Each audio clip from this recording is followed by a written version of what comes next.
Morning students, welcome you all on the virtual coaching classes organized by Board of Studies of ICAI for CA Final. And today we are going to cover Ind AS 105 of your financial reporting subject. And I am CA Dr. Alok Garg, and I will be taking this session into two parts in 2 days. So today and on 16th, right? So this Ind AS 105 is one of the asset-based standard, very important standard, and we will cover this standard in roughly 6 hours. Okay, so this standard 105 talks about non-current assets held for sale and discontinued operations, right? I'll bifurcate this standard into two parts. So as the title suggests, non-current asset held for sale and discontinued operations right? And while talking about non-current assets held for sale and discontinued operation, first of all, I'll bifurcate this non-current asset held for sale into two parts: non-current assets and held for sale, right? So what could be the example of non-current assets? What could be the example of non-current assets? Yes, you're right. Property, plant and equipment, investment property, intangible assets, biological assets, right? Capital work in progress, intangible asset under development. So these are the examples of non-current assets, right? So in balance sheet, the assets and liability has to be bifurcated into non-current and current, right? As per Ind AS 1 and as per Schedule 3 also. So if we talk about asset, so there is a non-current asset line items and there are current asset line items, right? And we have taken so many examples of non-current assets held for sale. So when a non-current asset is held for sale, then it will be covered under Ind AS 105. Now my question is inventory. Whether inventory is always held for sale. So whether inventory will come under the purview of Ind AS 105 or Ind AS 2. Inventory will come under the purview of which standard? 105 or it's a Ind AS 2? Which standard? Inventory is not a non-current asset. Inventory is a current asset, right? And this current asset is held for sale in the ordinary course of the business, right? For example, we talked about the example of non-current assets as a property, plant and equipment, right? Let's say, and what is a property, plant and equipment? For example, vehicles. Right? So Maruti Suzuki India Limited, Maruti is producing vehicles. Maruti is manufacturing vehicles. So vehicles are the inventory or the PP for Maruti? Tell me. Vehicles are inventory or property, plant and equipment for Maruti? Vehicles are, of course, inventory for Maruti. So Maruti will apply Ind AS 2, not Ind AS 105, right? Because these vehicles are inventory, and for inventory Ind AS 2 will be applicable, and these vehicles are held for sale in the ordinary course of business, and hence it will be covered under Ind AS 2. Now, extending the same example, Infosys, TCS, Reliance, these companies are buying vehicles from Maruti for their top executives, right? So now tell me, for Infosys, for TCS, for Reliance, whether these vehicles are inventory or these vehicles are PPE. For Infosys, Reliance, and TCS, these vehicles are inventory or these vehicles are PPE? Yes, Sairam, you're right. These vehicles are property, plant and equipment for these companies. Why? Because these companies are not dealing in vehicles in the ordinary course of business, right? Sir, if these company, for example, Reliance has, let's say, 10 vehicles and they want to sell 2 vehicles, okay? So they bought 10 vehicles for their 10 top executives, right? And now they have only 8 positions, right? And they have scrapped 2 positions. And now they want to sell these 2 vehicles. Now tell me whether these vehicles, where selling of vehicles is in the ordinary course of business for Reliance? Answer is no. Whether this vehicle is a current asset for Reliance? Answer is no. It's a property, plant and equipment for Reliance. And hence, when a non-current asset is held for sale, then it will be covered under Ind AS 105, right? When a non-current asset will be held for sale, then it will be covered under Ind AS 105, not Ind AS 2. Is it clear to everyone? Second example. Microsoft is selling ERP. For example, Microsoft Exacta, right? So Microsoft is selling ERP softwares. Whether these ERP softwares are intangible assets or inventory for Microsoft. Tell me whether these ERP licenses, ERP software is an inventory or intangible asset for Microsoft. Or let's say for SAP. Yes, you are right, Pratik. It is inventory for these companies. It is inventory. Why? Because they are engaged in selling, or they are engaged in implementing the ERPs for different clients in the ordinary course of business. You are right. But same way, Bharti Airtel is purchasing these ERP softwares or getting these ERP implemented from Microsoft. And Bharti Airtel is spending a huge cost, let's say 5 crore rupees, right? So whether for Bharti Airtel Limited, this Microsoft ERP or this ERP software is an intangible asset or inventory?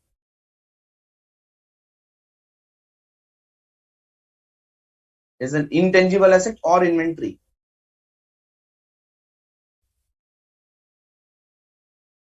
Yeah. Right, Megha, this is an intangible asset for Bharti Airtel Limited because Bharti Airtel Limited is not engaged in and day out of trading of these licenses or these software, right? But for Microsoft, it is an inventory. Now, Bharti Airtel decided to get the SAP implemented, right? And they want to transfer this ERP software or ERP license to their group company.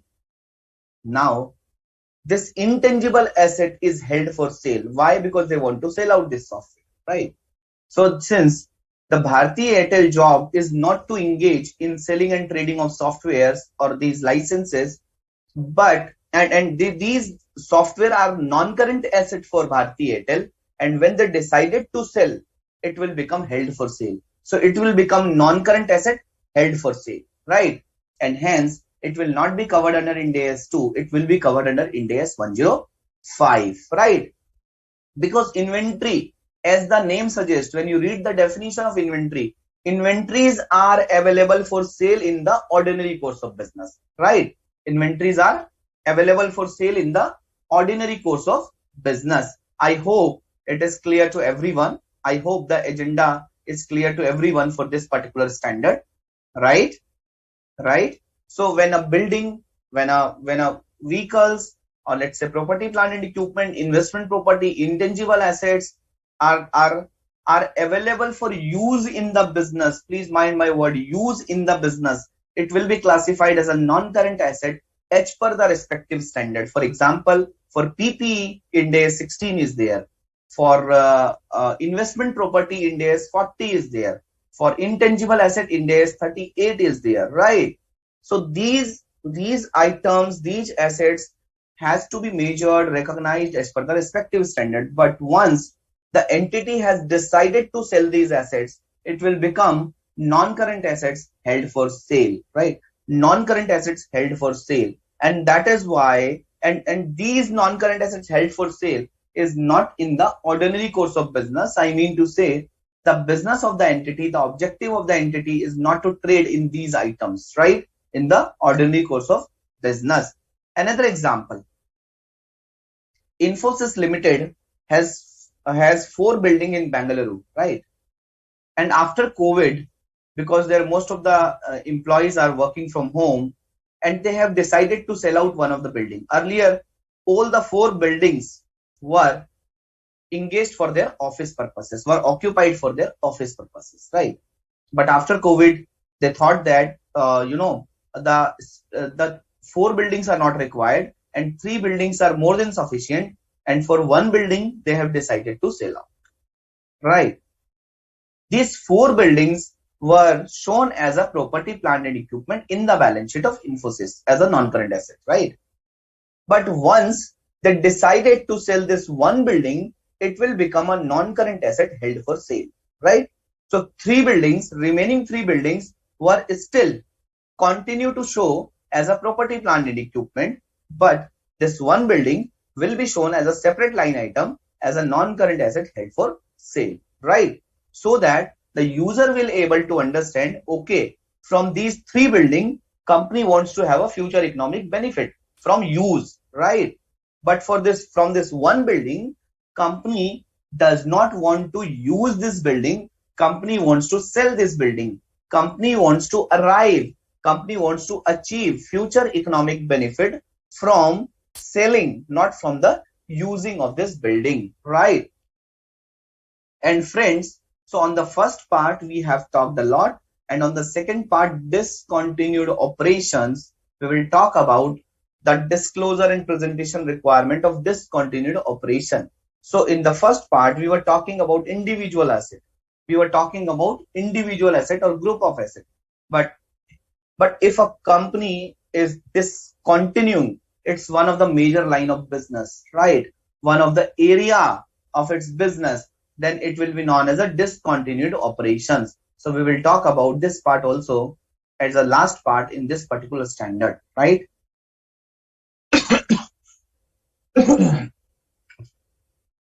So friends, we have talked about this standard. So this standard talks about non-current assets held for sale and discontinued operations, right? So this standard talks about accounting, presentation and disclosure of non-current assets held for sale. And this standard also talks about the presentation and disclosure of discontinued operations. Sir, this standard does not talk about the accounting of discontinued operation, my dear friends. If there is a discontinued operation, for example, the company has discontinued its factory in the European region, right? The company wants to discontinue the factory in the European region. Now what they will do? Either they will transfer this entire plant and machinery to their existing factory in India, or what they will do? They will dismantle and they will sell out this entire plant and machinery, right? So friends, when they will sell this plant and machinery, it will become a non-current asset held for sale. I mean to say group of non-current asset held for sale. So for the purpose of accounting, this NCA HFS accounting will follow. And since it is an operations, right? It is not an individual asset or a group of asset only. It's an operation. So standard talks about some additional presentation and disclosure as well, right? In the notes to accounts or in the profit and loss account. Okay. So that is why this standard talks about that the objective of this standard is to specify the accounting for asset held for sale and presentation and disclosure of discontinued operations, right? Understood? Sir, if we are a student of GFRS, then which standard is a counterpart standard to Ind AS 105? Sheena, Srindhi, Sairam, which standard is a counterpart to Ind AS 105 in a global scenario? Yeah? You're right, Pura? It is IFRS 5. It is IFRS 5. Right, IFRS 5. And which standard is similar to Ind AS 105 in accounting standard scenario? Tell me, which standard is similar to Ind AS 105 in accounting standard scenario? Tell me, which standard is similar? It's AS 24, which talks about discontinuing operation. AS 24, yes. AS 24 talks about discontinuing operations. AS 24, okay.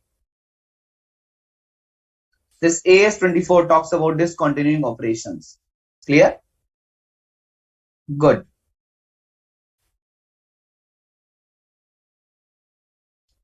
Yeah. Scope. The classification and presentation requirement of this Ind AS apply to all recognized non-current assets and to all disposal groups of an entity. What does it mean? The classification, see, I have told you. So Infosys was having a 4 building, right? And when Infosys was using those building, it was a PPE. It was a property, plant and equipment. But when Infosys decided to sell one building, right? Earlier it was PPE.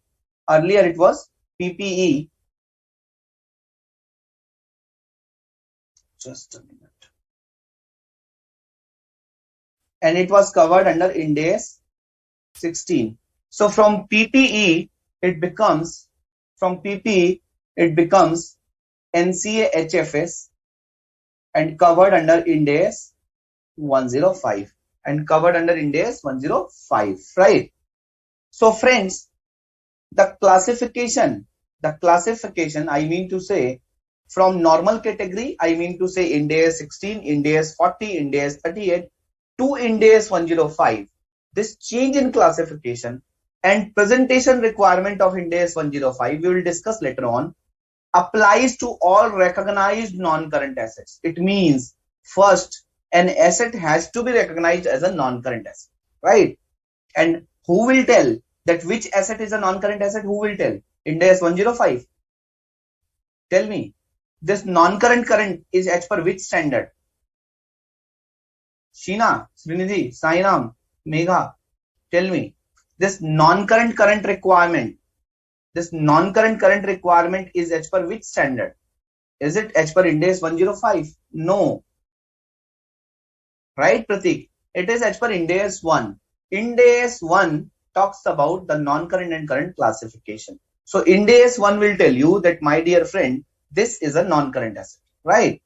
Okay. So once it become a non-current asset, and when this non-current assets will be available for sale, will be held for sale, then it will be covered under Ind AS 105. Okay. So Ind AS 105 requirement is applicable to all recognized non-current asset and disposal group. When I say disposal group, means group of non-current asset, right? So it applies to individual asset as well as it applies to group of asset. Okay. So when it is non-current asset, it talks about individual asset. It talks about individual asset, right? It talks about individual asset as well as it talks about group of assets. Okay. Group of asset. Okay. So when I say disposal group, means group of non-current asset held for sale, right?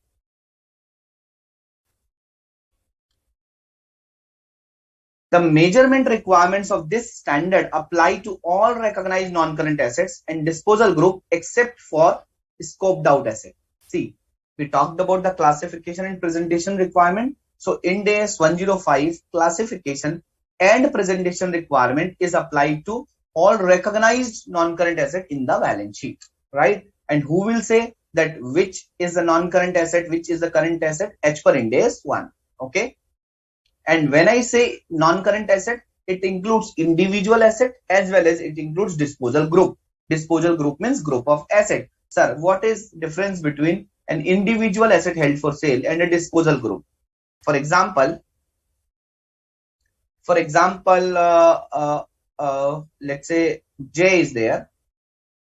So I want to sell a factory, right? J came to me and asked, sir, I heard that you want to sell this factory. I told him yes. So J asked me that what assets you want to sell. I told him that I only want to sell this building of the factory, right? And J asked, sir, what about the machinery? What about the raw material? What about the furniture fixture, right? What about this office equipments, right? So I told him, my dear friend, I don't want to sell these all assets. I only want to sell this building, right?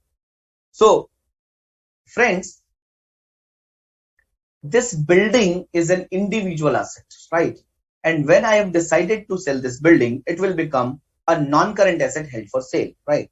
Although for classification from a PPE, investment property, intangible asset to a non-current asset held for sale, there is a criteria. We will discuss it later on. but just in a layman language, when I decided, then it will become Ind AS 105. It is an individual asset held for sale.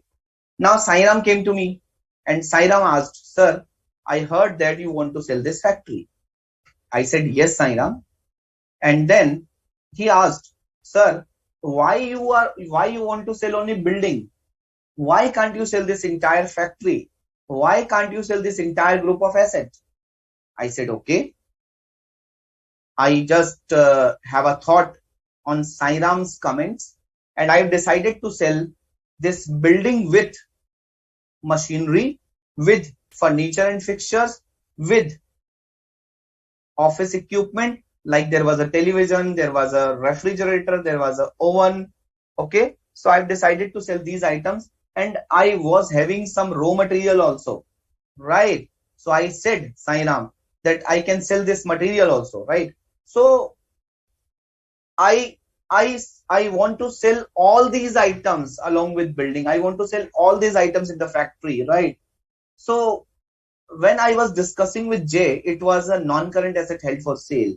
When I'm discussing with Sairam, it become a disposal group held for sale. And disposal group includes non-current item as well as current item, right? For a disposal group, for a group of assets held for sale to be covered under Ind AS 105, at least one asset should be non-current asset. At least one asset should be non-current asset. And the disposal group could have a combination of non-current asset as well as current assets. Okay. The disposal group could have a combination of an asset and liability as well. For example, I told Sairam that, Sairam, since there is a loan in this building and I want to transfer this loan in your name also. He said, okay, sir. Right. So even a non-current asset held for sale could have a liability element also. For example, the building was having a loan and I asked Jay that I want to sell this building and I want to transfer this loan also, right? So this is a non-current held for sale, non-current asset held for sale, and liabilities relating to non-current assets held for sale, right? Both these line items have to be presented in the balance sheet. So guys, I believe so far you guys have fair idea about what should be covered under Ind AS 105, right? In Ind AS 105, non-current asset held for sale will be covered. Disposal group means group of asset held for sale should be covered, right? And in group of asset, there could be a combination of non-current as well as current assets and liabilities also, right? But for an individual asset to be covered under this standard, it should be non-current asset. It shall be non-current assets, right? And we will also talk about discontinued operations. So friends, in this particular standard, we'll talk about three items: individual non-current asset held for sale, disposal group held for sale, I mean to say group of asset held for sale, and third one is discontinued operations. Okay. So friends, I'll take a 30 seconds pause here and let me know if you have any query. Otherwise, I'll move on.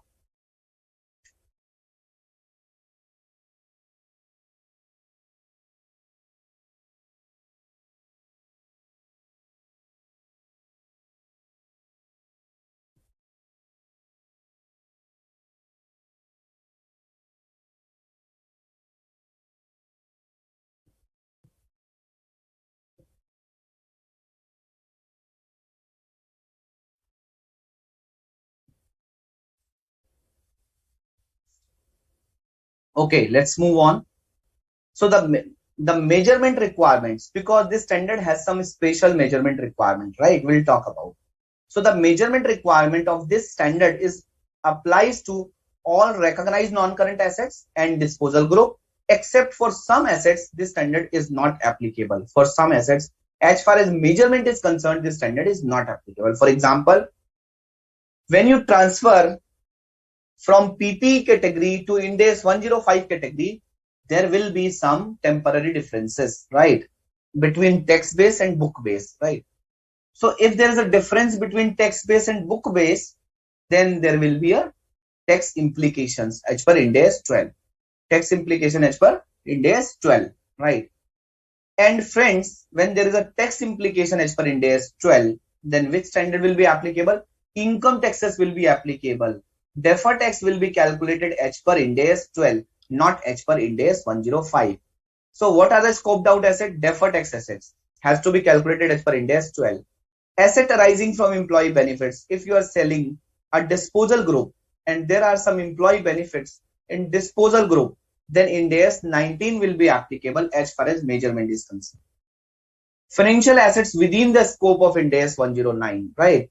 If there are some financial assets, for example, while selling a factory, I'm also transferring some investments, right? So if it is covered under Ind AS 109, then it has to be measured as per Ind AS 109. It is not required to be measured as per Ind AS 105. Okay. I'm talking about the measurement criteria. Non-current assets, which is like a biological assets, right? I have taken a lecture on Ind AS 41 biological assets, right? So on these biological assets, which standard is applicable? Ind AS 41 is applicable. And I have told you that biological asset has to be measured as per fair value less cost to sell, right? So friends, this biological asset has to be measured as per Ind AS 41. Okay. Contractual rights under insurance contracts, then Ind AS 104 will be applicable. Then other standard will not be applicable as far as measurement is concerned. 105 is not applicable. 104 will be applicable, right? Okay. Clear? So classification as non-current. I have told you that the asset should be classified as non-current in accordance with Ind AS 1, not as per Ind AS 105, right? So asset classified as non-current as per Ind AS 1 shall not be reclassified as current, right? So friends, let me talk about this Ind AS 105. For example, there is a PPE, right? So PPE is under Ind AS 60. So this PPE, what is the objective of PPE? What is the definition of PPE? I have taught you guys PPE. Property, plant and equipment are tangible items which are held for use in the production of goods, supply of services, or for rental purposes or for admin purposes. And it has to be used for more than one period. So technically more than 1 year. So guys, if you see the definition talks about held for use. Definition talks about use. Definition focus about the use and for more than 1 year, right? Right. And hence it will be classified as a non-current asset, right? Because we understood that PPE means something which is available for use in the business. But when you are saying that it is held for sale, and we will talk about the criteria for held for sale under this standard, right? When you are saying it is held for sale, right? What does it mean? It means that it is held for sale. It means whenever buyer will come, it will be sold out, right? It means the intent of the company is not to use the asset. Intent of the company is to sell the asset, right? So whenever it is Ind AS 105, I mean to say whenever it is non-current asset held for sale, it will become your current asset. It will become your current asset. Why? Because the objective is not to use in the long run. The objective is to sell this asset in the short run, right? The objective is to sell this asset. The objective is not to use this asset. So this non-current asset held for sale will be classified under the category of current assets, right? Earlier, when it was PPE, it was classified as a non-current asset, right?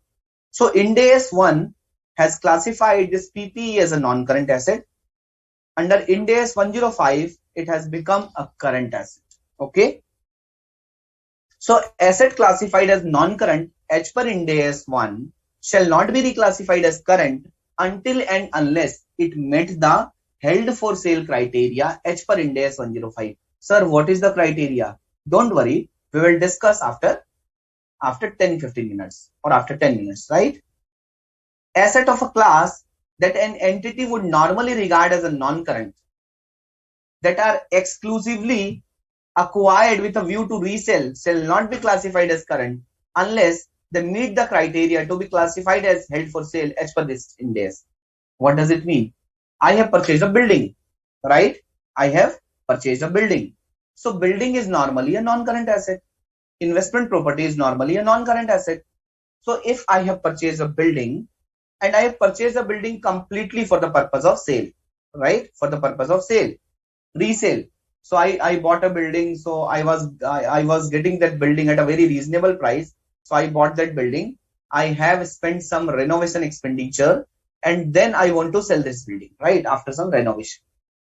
So standard says that if there is a class of asset which normally regarded as a non-current and you have acquired that asset for the purpose of resale, so this asset will not be classified as current until and unless it met the criteria of held for sale under Ind AS 105.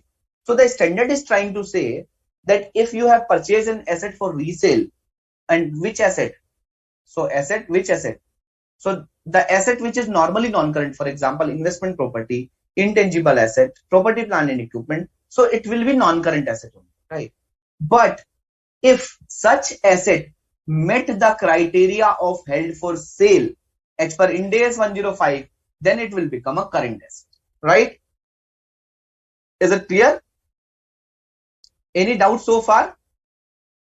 Any doubt so far? Yeah? Any doubt? Liquidation of entities are not covered under this standard, right?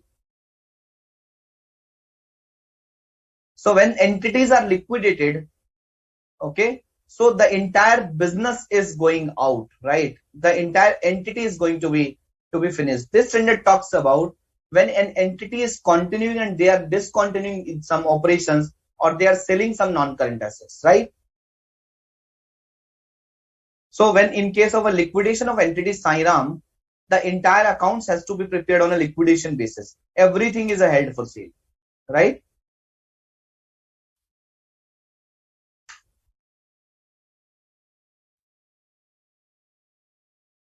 Are you guys comfortable so far? Shall I move forward? Okay. So I have told that this standard will cover individual asset as well as group of asset, which is known as a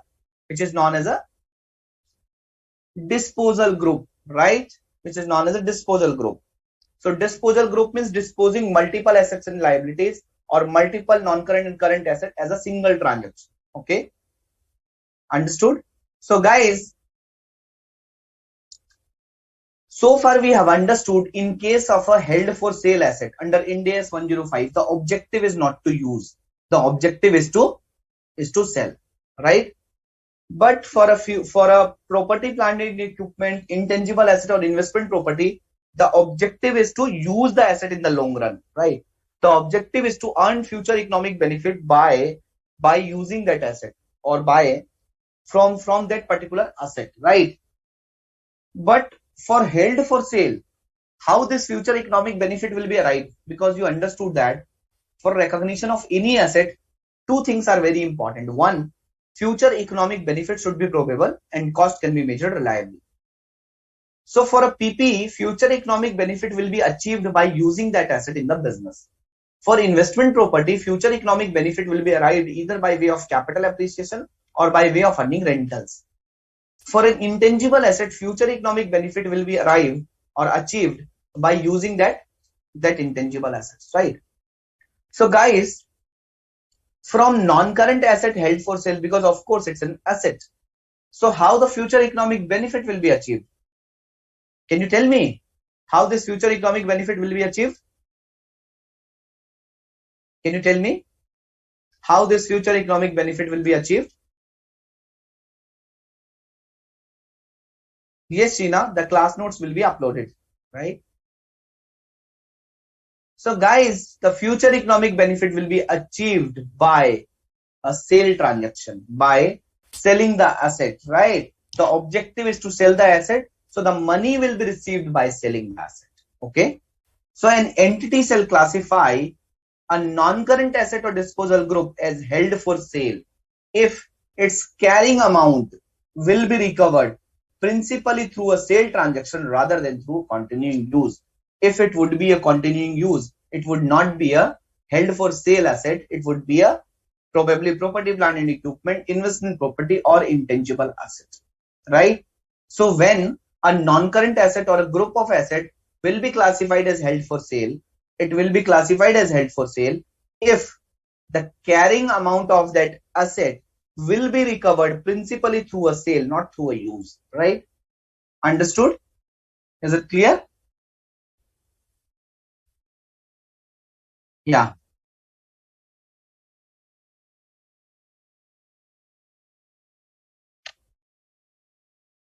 Clear?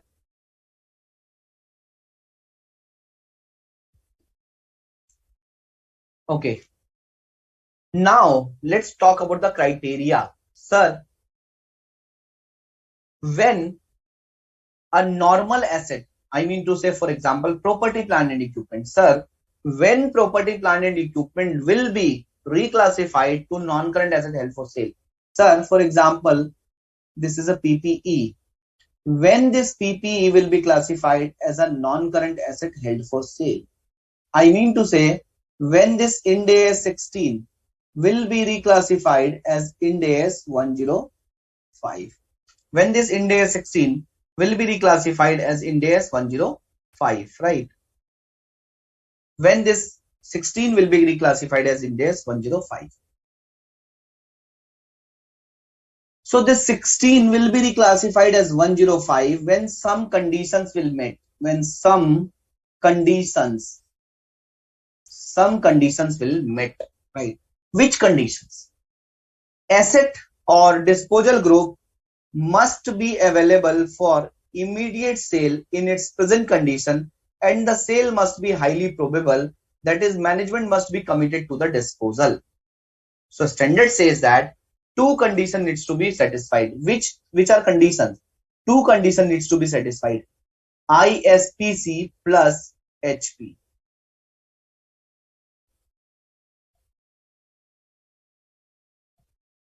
ISPC plus HP. ISPC plus HP. Okay. What is meant by ISPC and what is meant by HP? So friends, an asset will be reclassified to non-current asset held for sale if two conditions will met. What are those two conditions?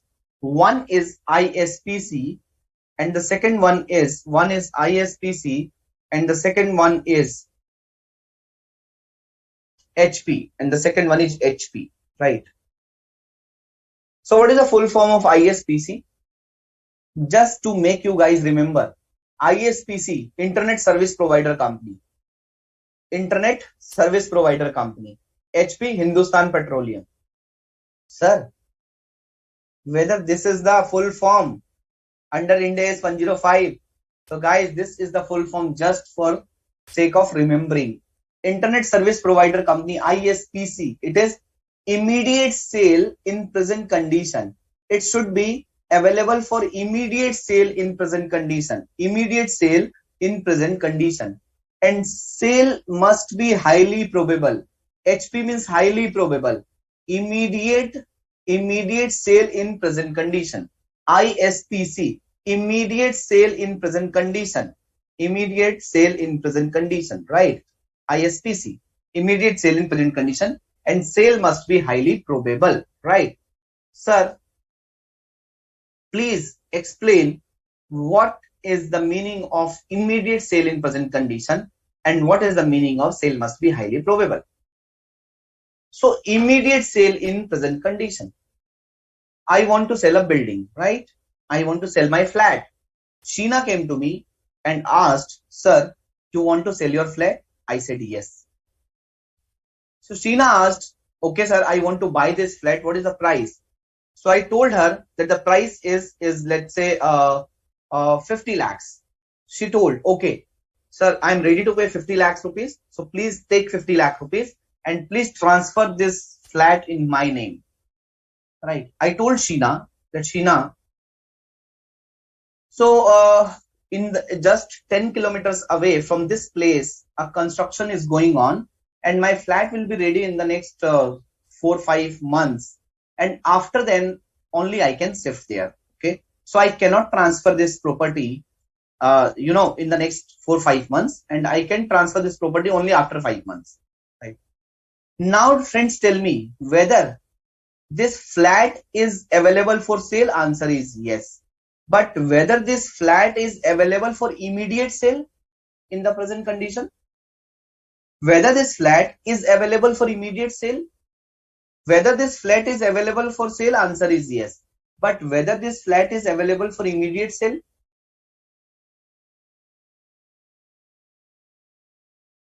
Right, Megha? This flat is not available for immediate sale. Why?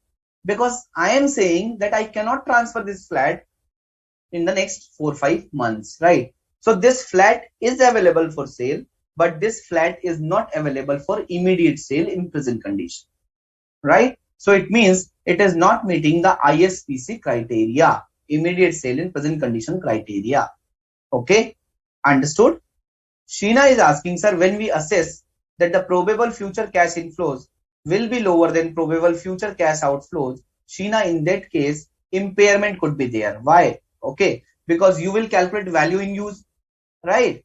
In PPE, you guys have understood that what is the definition of carrying amount? Carrying amount means cost minus accumulated depreciation minus accumulated impairment losses. Cost minus accumulated depreciation minus accumulated impairment losses, right?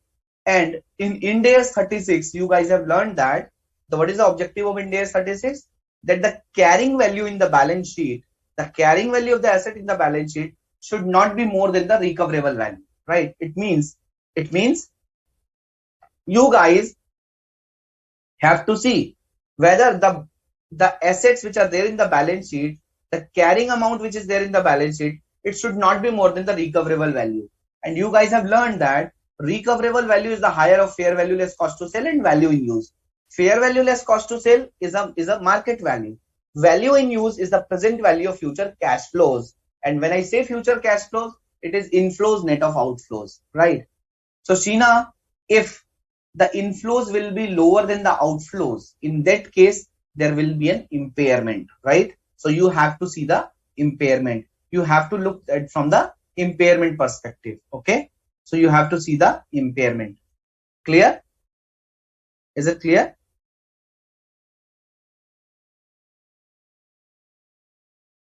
Immediate sale in present condition and sale is highly probable. Okay. So friends, immediate sale in present condition. Okay. It means the asset cannot be classified as held for sale if the entity intends to sell it in a distant future, right? So entity is saying it is available for sale, but we will sell in distant future. Distant future means pata nahi. We don't know when to sell, but yes, we will sell. Okay. Now, to qualify for classification as held for sale, it must be available for immediate sale in present condition. Let's talk about this ISPC in detail, right? Let's talk about this ISPC, Internet Service Provider Company, immediate sale in present condition in detail, right? So, it says that the asset must be available for ISPC, immediate sale in present condition, and subject to the terms that are usual and customary for sale of such assets, right? For example, when Sheena came to me, and asked for this flat, so I'm ready to vacate this flat. So I told Sheena, okay, Sheena, let's the court will open in next week, and let's go to the court and get the registry done, get the registration done. Okay. So this 1 week time will be there. Okay. So this is a usual and customary time, okay, because if you will transfer the building, you will have a lot of legal formalities, and these legal formalities will take some time. So it is usual and customary, okay. So you cannot say that, sir, the court will open after 15 days because there is a Navratra holidays, and the court will open after 15 days. So it is not available for immediate sale in present condition. It is available for immediate sale in present condition, and the timing could be a customary or usual timing, right? For example, I told Sheena that, I have to vacate this flat and I have to shift. So it will take around 15 days for shifting my things from this flat to another flat, right? So this is a usual and customary time, right? This is a usual time because if I need to vacate this flat, so there must be some time for vacation, okay? So you cannot say that it is not available for present condition, immediate sale in present condition, okay? Understood? And the important thing is, for satisfying this ISPC criteria, the intent and ability must be there. The intent and ability must be there. What does it mean? Sairam went to buy a flat, okay, or buy a plot of land. And when he went to the seller said, yes, I want to sell this plot of land. Okay. But there was a court case going on, there was a litigation going on, and court has ordered that the court has put a stay on that plot, and court has ordered that this plot of land cannot be transferred until the final verdict, until the final outcome of the case, right? Until the final outcome of the case. So what does it mean?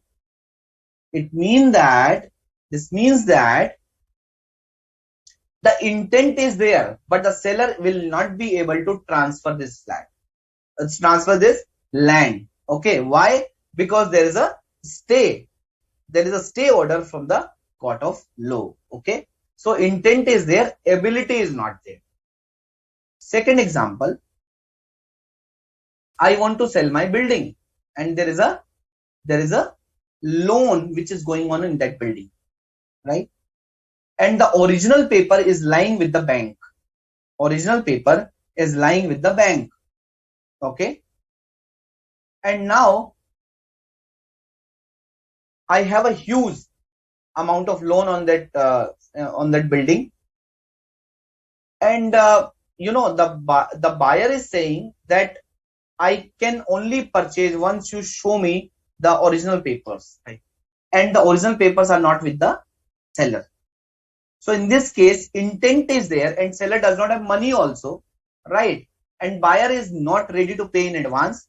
Buyer wants a piece of property papers. Buyer wants a piece of paper, original papers, and original papers are held with the bank only. And seller does not have money to pay the money to the bank and get those papers, right? So it means intent is there, but ability is not there. Intent is there, but ability is not there. Understood? Is it okay? Third example,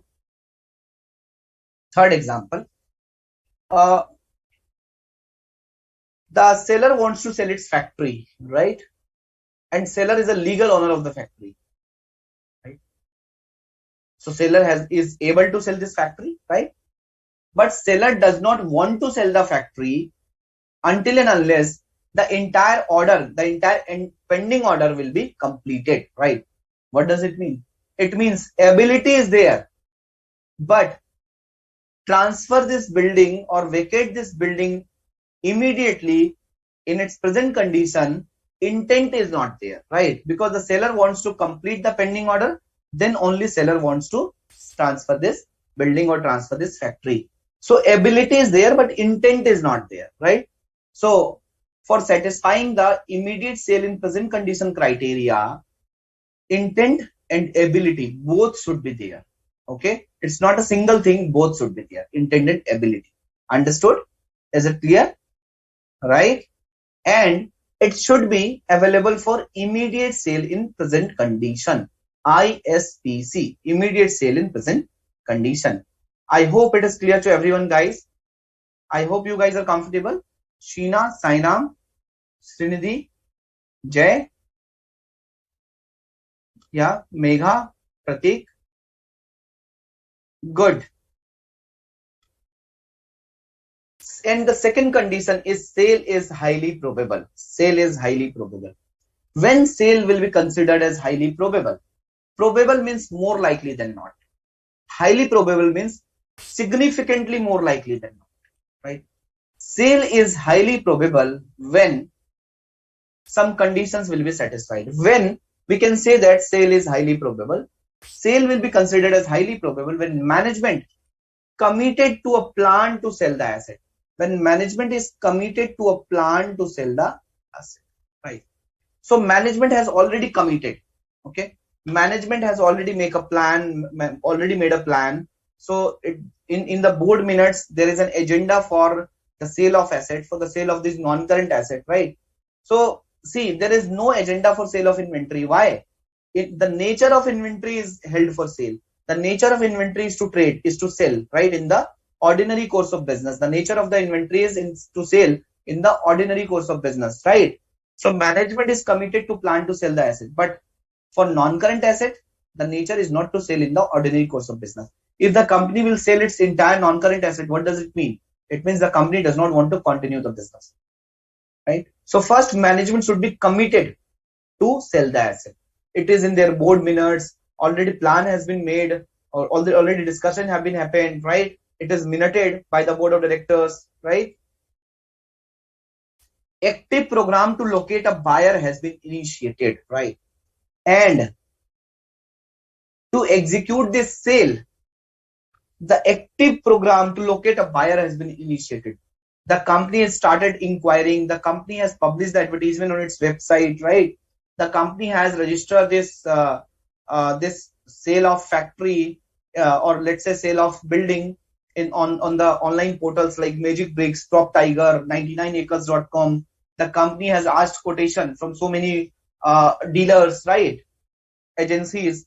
So the thing is, the company has already started an active program to locate a buyer, right?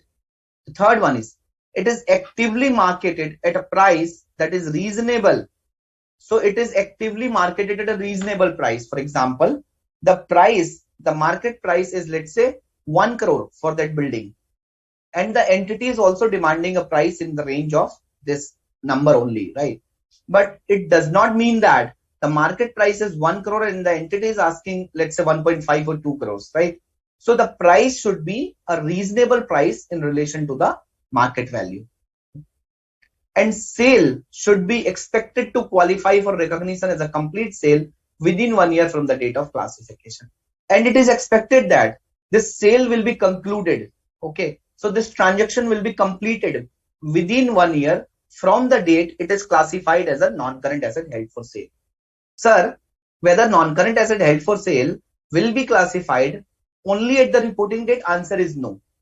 At the reporting date, balance sheet needs to be prepared, but the books of accounts needs to be maintained throughout the year. Am I right? Books of accounts तो आप पूरे साल बनाते हो ना, accounting entry तो रोज डालते हो ना आप.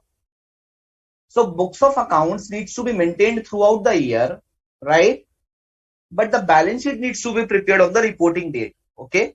So my dear friends, the date of classification from Ind AS 16, 40, 38 to Ind AS 105 could be any date, right?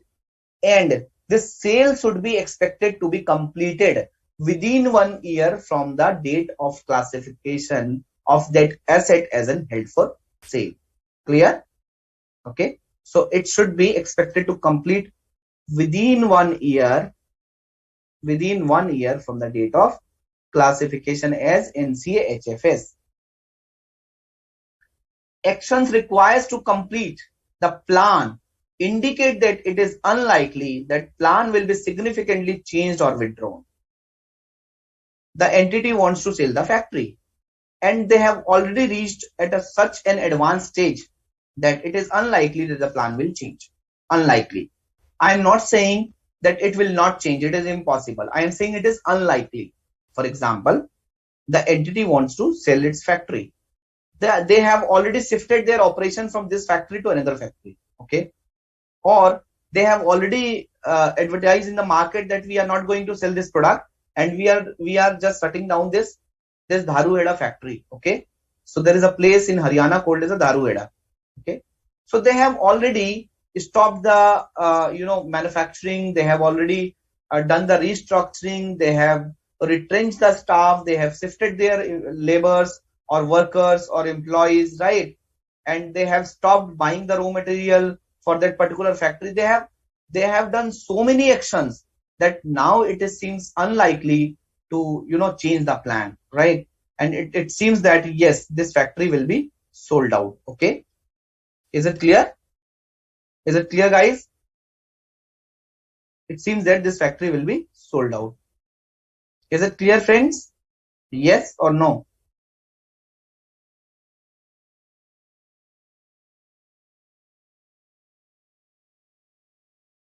Sheena is asking, sir, please give one more example of having no intent to sell. Sheena, the first example where you came to me for buying a flat and I told you that yes, I will sell this flat only, when my flat will be constructed. So ability is there, of course. I'm a legal owner. I can transfer this flat, right? But my intent is not there. My intent is not there. Clear? Right? Thanks, Jay. Thanks, Megha, for the feedback. Good, guys. So, guys, we talked about two conditions should be satisfied. Which two conditions? ISPC, Internet Service Provider Company, and Hindustan Petroleum. These two conditions will be satisfied. And Internet Service Provider Company means immediate sale in present condition, and sale must be highly probable, right? If these two conditions will be satisfied, then we can say that this asset can be classified as non-current asset held for sale. Okay. So friends, now we have understood that an asset which is, let's say, an asset which is, let's say PPE, I mean to say Ind AS 16, investment property, Ind AS 40, intangible asset, Ind AS 38, right? So I mean to say non-current assets. I mean to say non-current assets, right? Or it could be biological assets also.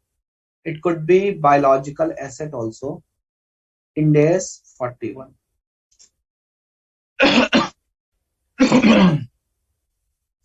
These assets will be classified as non-current asset held for sale, or could be a disposal group held for sale under Ind AS 105 when two conditions will be satisfied. Okay, when two conditions will be satisfied. What are the conditions? It is available for immediate sale in present condition. In present condition, right? I am saying that I will sell after a renovation of this building, right? It means it is not available for immediate sale in present condition. Second, for considering this immediate sale in present condition, intent and ability both must be there. Intent and ability both must be there. And sale must be highly probable. It is not or, it is and. Immediate sale in present condition and sale must be highly probable.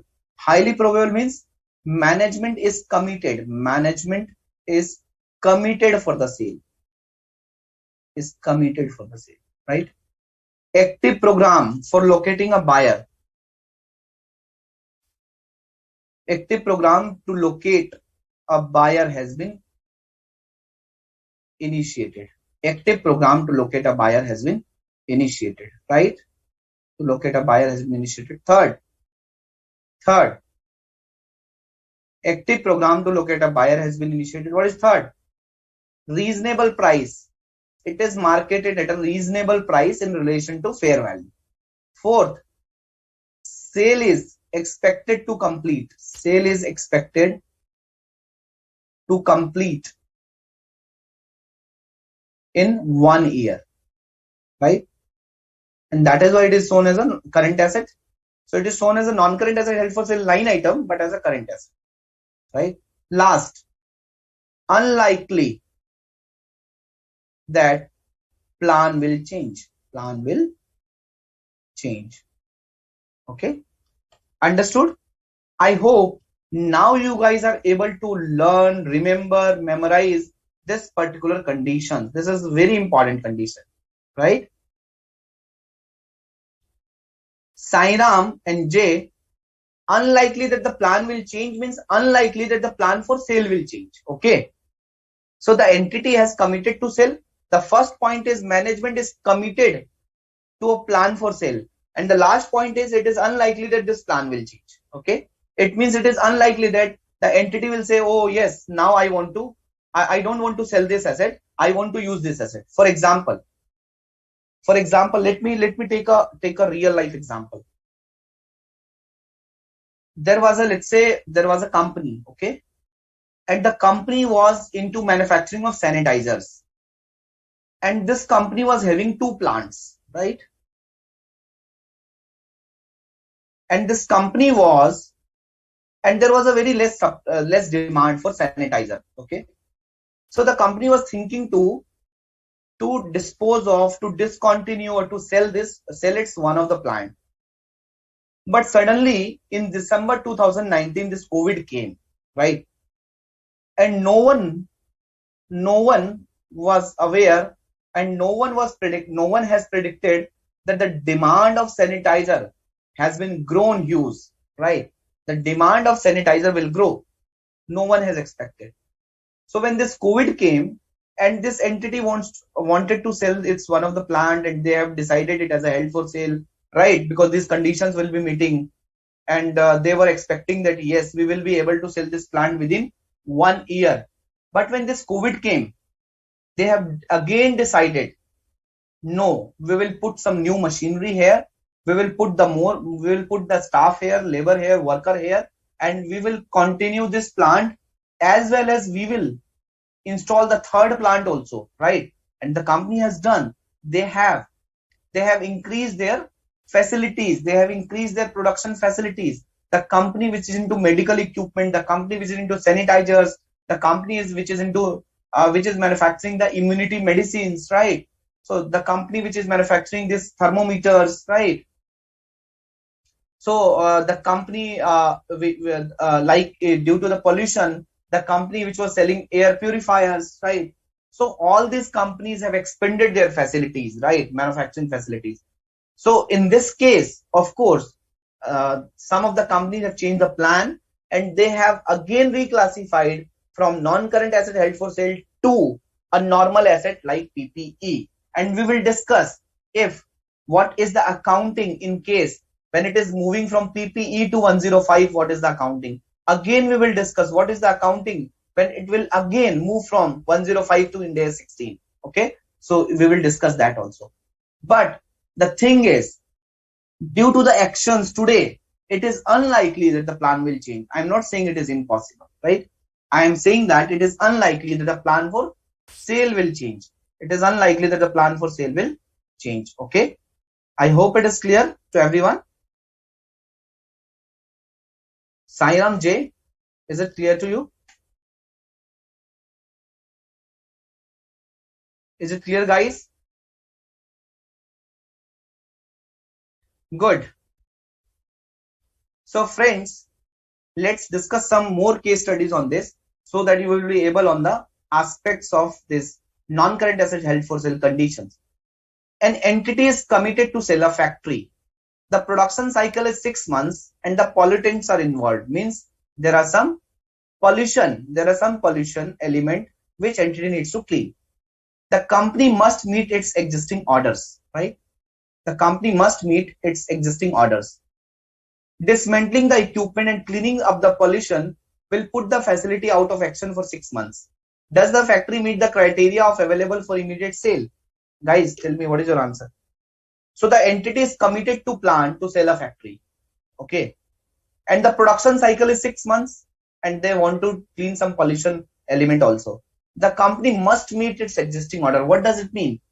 The production cycle is 6 months and they must meet its existing order. It means they cannot sell this factory at least for next 6 months, right? Dismantling the equipment and cleaning up the pollution will put the facility out of action for 6 months. So after completion of order, they have to take another 6 months for cleanup, right?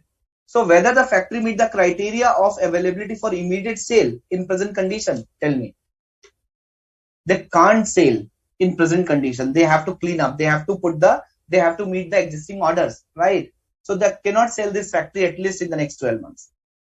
So although it could be available for sale, but it is not available for immediate sale, right? So no, the fact that several months must be spent fulfilling existing orders and then dismantling and cleaning the factory means that it is not available for immediate sale in its present condition. Therefore, the factory cannot be classified as held for sale at the date of the decision to sell. Clear? Is it clear?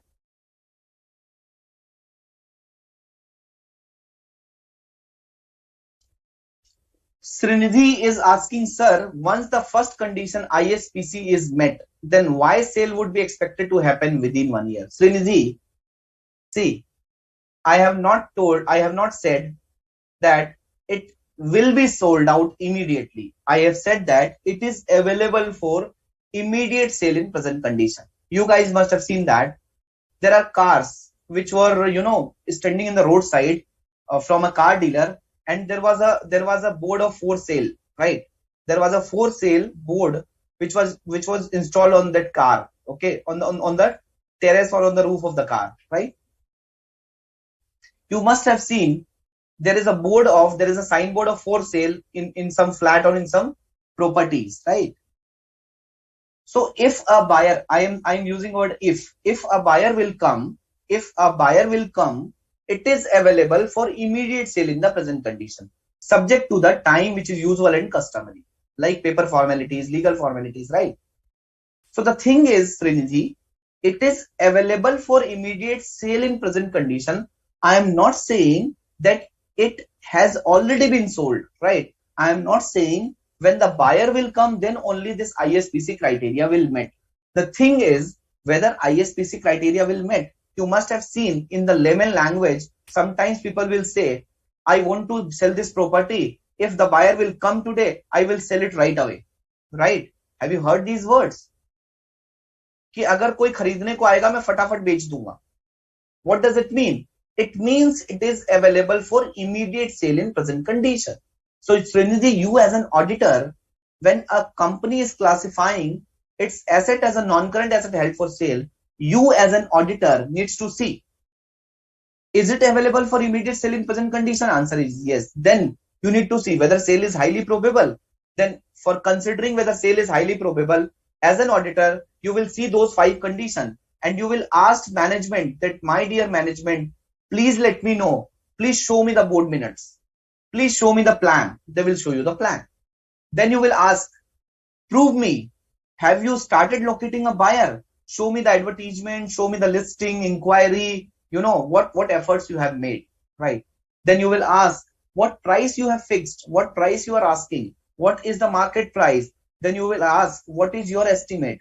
Because this 4th number is estimate, that the sale is expected. I'm not saying sale will be completed. Expected to complete. This transaction will be expected to complete within 1 year. Then I'll ask management that, what is your expectation? Whether you will be able to complete this within 1 year. They are saying yes. Okay. And you want to see that, how can you prove me that this plan will not change? They will say that, see, we have already vacated, we have started shifting our operations, and we have already started operation in our new factory, this, that, okay. So you are convinced that due to such an advanced stage of actions, it is unlikely that the plan of sale will change. Understood? Is it clear?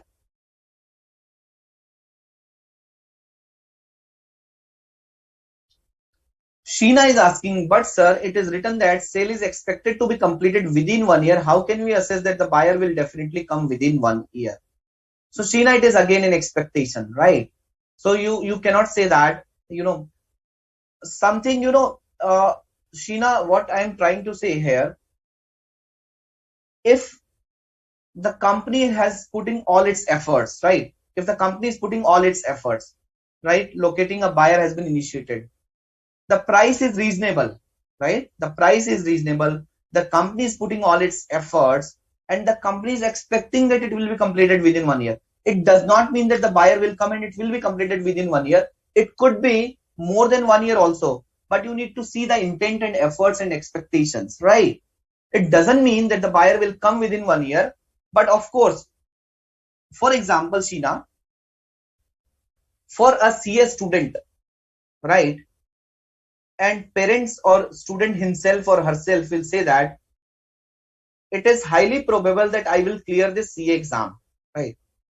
If someone will ask you how it is highly probable that you will clear this CA exam, you are saying that, see, I am taking live virtual classes from Board of Studies, and I am waking up early in the morning. I'm taking these classes and I'm doing all the revisions, and all these 8 papers or 6 papers, whatever it may be, I'm preparing these papers regularly. I'm doing all the revisions, and that is why it is highly expected that I will be able to crack this attempt. Am I right? Am I right? And even I am convinced as a teacher or as a parent, I am convinced that, okay, you are putting all your reasonable efforts, you are doing proper revision, you are preparing class notes, you are attending lectures, and it is highly probable that you will clear the exam.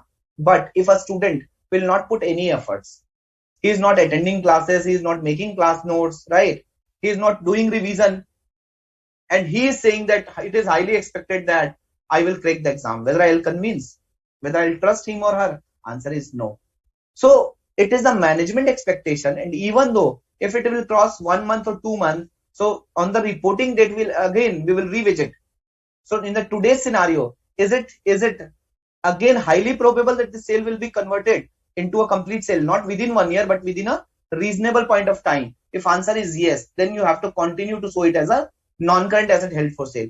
Otherwise, you have to restate it from non-current asset held for sale to the normal asset. Like Tata Steel has done that, right? In the last year, Tata Steel has done that practically. So friends, is it clear to all of you? Is it clear to all of you?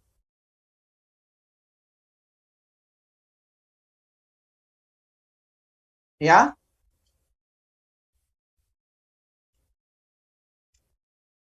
Yes. Second case study.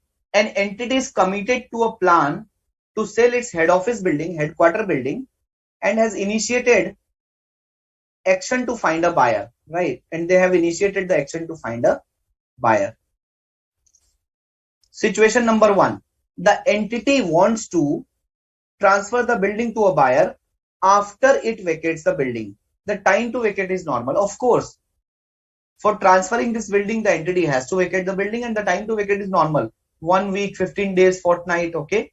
So tell me, whether it is available for immediate sale in present condition? Whether this asset is available for immediate sale in present condition? Yeah? Yes, the condition is met at the plan commitment date, okay?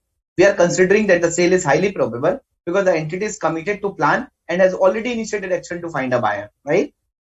And the time to vacate is normal. So it means it is available for immediate sale in present condition. Situation number 2. The entity will continue to use the building. The entity will continue to use the building until a new head office building is built, is constructed. The building will not be transferred until construction is completed.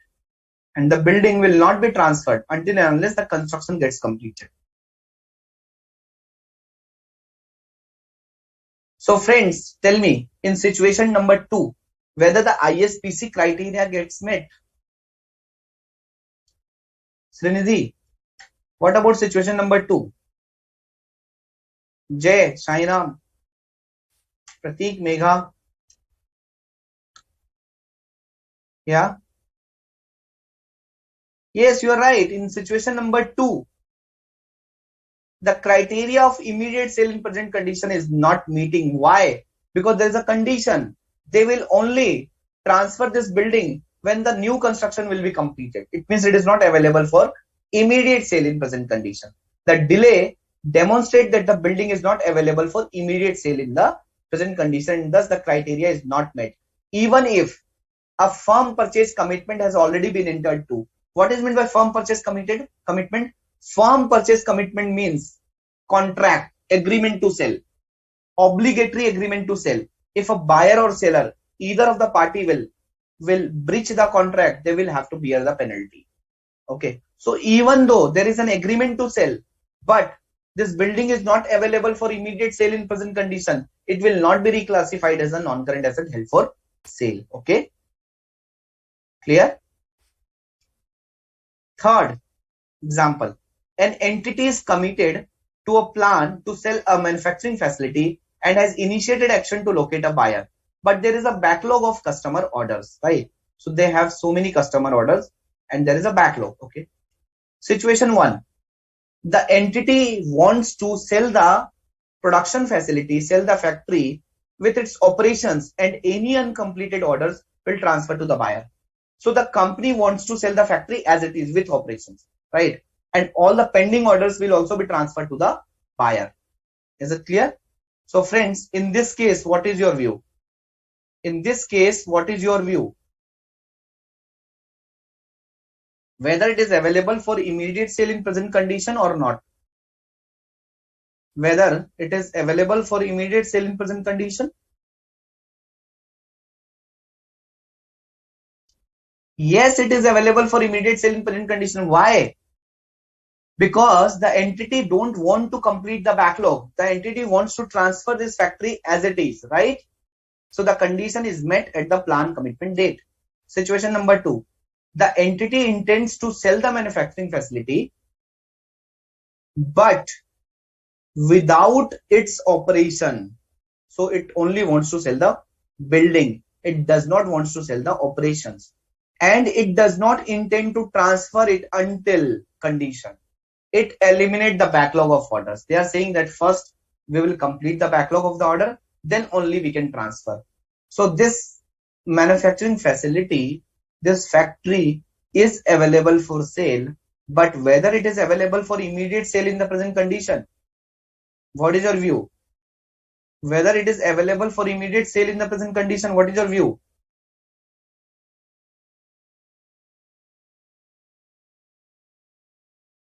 Yeah,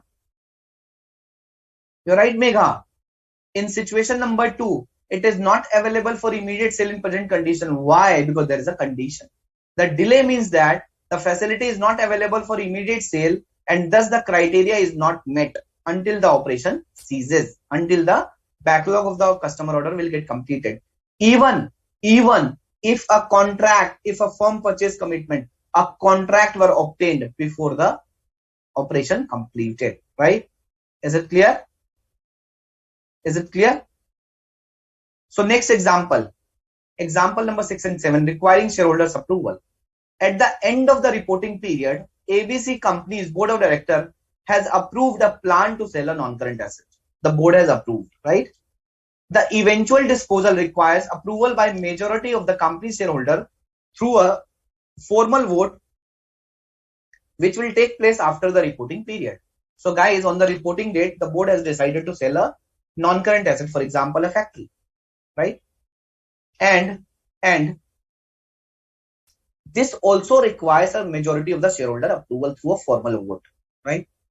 And at the end of the reporting period, this majority of the shareholder has provided a signed confirmation to the company that yes, we will vote in the favor of disposal. We also want that the company should dispose of this particular non-current asset, right?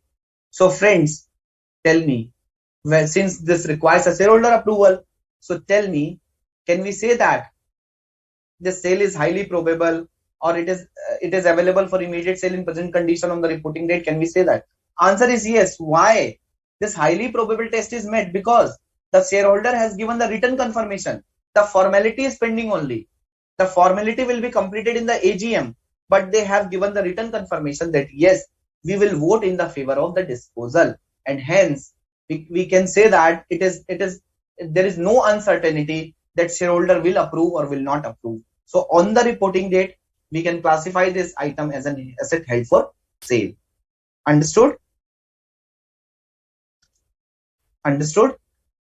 Jay is asking, sir, from NCA HFS to PPE again, is it possible? Yes, Jay, it is possible, right? And I've told you that in last year, 2021, Tata Steel has done that, right? And I've taken an example of COVID also, that sanitizer thing, right? So guys, it's 8:20 now. Let's have a 10 minutes break. Okay, let's have a 10 minutes break, and we will start at 8:30.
And I believe my PPT is visible.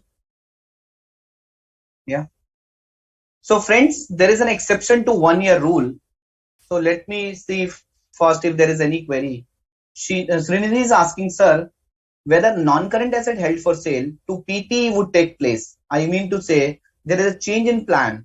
So if the sale is not completed within 1 year from the date of classification, Srinidhi, even though if sale is not completed within 1 year from the date of classification, you have to see whether it is due to the event or whether it is due to the circumstances which is outside the entity's control, then it should continue to show as a non-current asset held for sale. If it is something which is within entity's control, then it has to reclassify from NCHFS to normal category like PPE. So we will discuss this part here.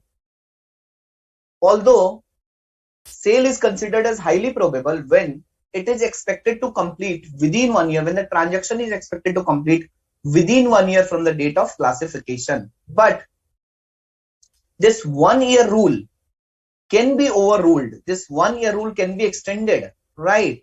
An extension of the period to complete sale may extend beyond 1 year due to circumstances outside the entity's control, right? Outside the entity's control, okay? If it is due to the circumstances outside the entity's control, for example, the entity has classified an asset as an held for sale, okay? And after 8 months, a buyer has come, right?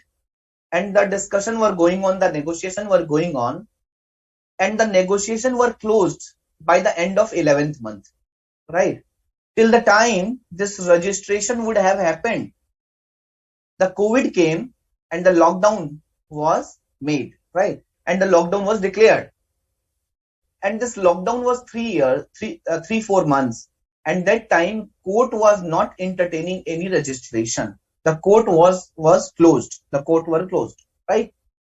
So friends, due to this thing, this sale was not completed within 12 months and sale was completed in 15 months, or let's say in 1.5 years.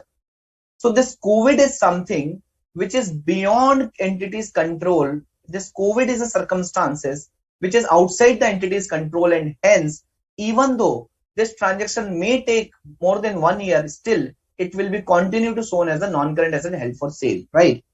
So an extension of the period to complete sale may extend beyond 1 year due to the circumstances which is outside the entity's control, like unexpected condition imposed by the buyer or third party after the firm purchase commitment is obtained. An agreement to sell has been made. The contract has been entered into a buyer and a seller, and the contract is an obligatory contract. Okay, if any party will breach the contract, they have to bear the penalty. They have to pay the penalty. But some unexpected condition has been imposed by the buyer, and buyer has said, first you need to comply this condition, then only I will get this asset transferred in my name, right? Second, unexpected circumstances delayed the sale or disposal of asset or disposal group held for sale. For example, this COVID condition. For example, the regulatory conditions, right? So this unexpected circumstances delay the sale or disposal of asset or disposal group held for sale. In such circumstances, asset or disposal group will be classified as held for sale. And let's discuss one case study to understand this fact. Kejri Vidyut Limited, an energy sector company, is committed to selling one of its business lines, right? Is committed. This requires regulatory approval, and this regulatory approval could take more than 12 months to obtain this approval. Okay, so it could take more than 12 months to obtain the regulatory approval. However, a firm purchase commitment must have been signed before approval can be obtained, right? A legal contract, an obligatory contract has been signed.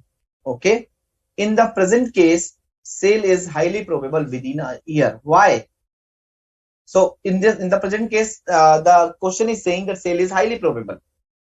So guys, tell me, although the regulatory approval may take more than 1 year, whether we will classify this as a NCHFS? Answer is yes. In this situation, the condition for an exception to 1 year limit would apply.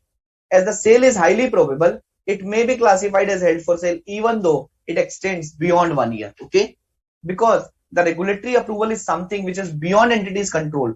Sale is highly probable, the agreement has been entered, and it may take more than 12 months. So of course it is beyond entity's control. Okay, is it clear, Srinidhi? Jay, Sairam, Rupak, Megha, is it clear?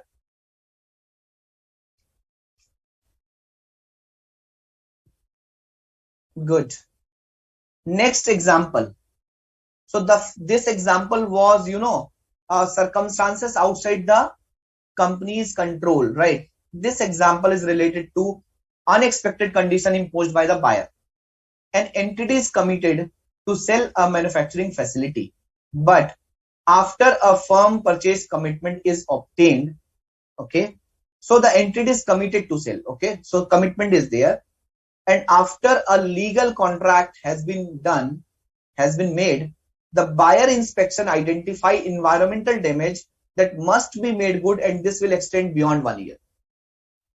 So buyer has done an inspection and buyer is ready to buy this property, but buyer has made a condition that the environmental damage is there, the pollution is there, and you have to make good the condition of the factory, right?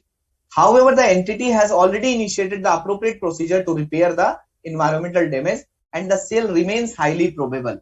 So guys, tell me, in this case, whether we will show this as a non-current asset held for sale or we will not show this as a non-current asset held for sale.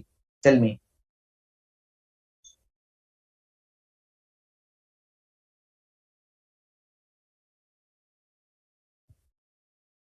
Tell me whether it will be considered as a non-current asset held for sale or it will not be considered as a non-current asset held for sale.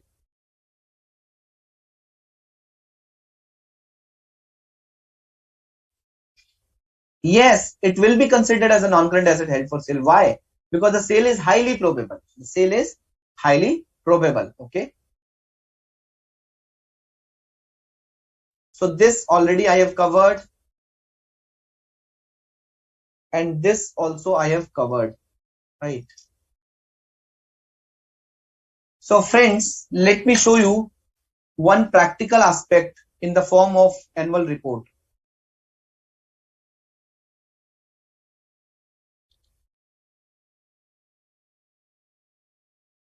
So this is Ultratech balance sheet, and any of you can confirm if this balance sheet is visible. This is Ultratech Cement balance sheet. It's a listed company. Ultratech Cement balance sheet. It's a listed company, guys. Standalone balance sheet of Ultratech Cements, right? So if you see this balance sheet, this is a Ind AS balance sheet. Assets are there. So assets are there. In assets, non-current assets are there. PP, CWIP, right of use assets, goodwill, other intangible asset under development, right? Then current assets are there. In current assets, there is a line item, non-current assets classified as held for sale. Okay. So after current asset, there is a separate line item. Under the current asset kitty, there is a separate line item, non-current asset classified as held for sale as per Ind AS 105. So this is a non-current asset held for sale. Okay. Yeah. And when you see, let's see the accounting policy of this. So you will find that whatever I taught you, so that is there in the accounting policy also, right? Non-current asset or disposal group classified as held for sale. The company classifies, please read this. The company classifies non-current asset as held for sale if their carrying amount will be recovered principally through a sale transaction rather than through a continuing use, right? I have already explained you this part, right? You have seen these lines in my slides, in my PPT. This condition is regarded as met only when the asset is available for immediate. When this condition will met, this condition will be regarded as met only when it is available for immediate sale in its present condition, subject only to terms that are usual and customary for sale of such asset, and its sale is highly probable,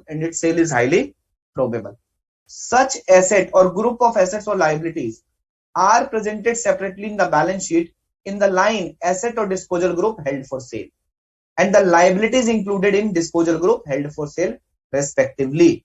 Once classified as held for sale, intangible assets and PPE are no longer amortized or depreciated. This part I have to discuss in the measurement requirements. Such assets or disposal group held for sale are stated at the lower of carrying amount and fair value less cost to sell. I have to discuss this part, right? Let's go to the note number 52, where the detail of this held for sale is there, right?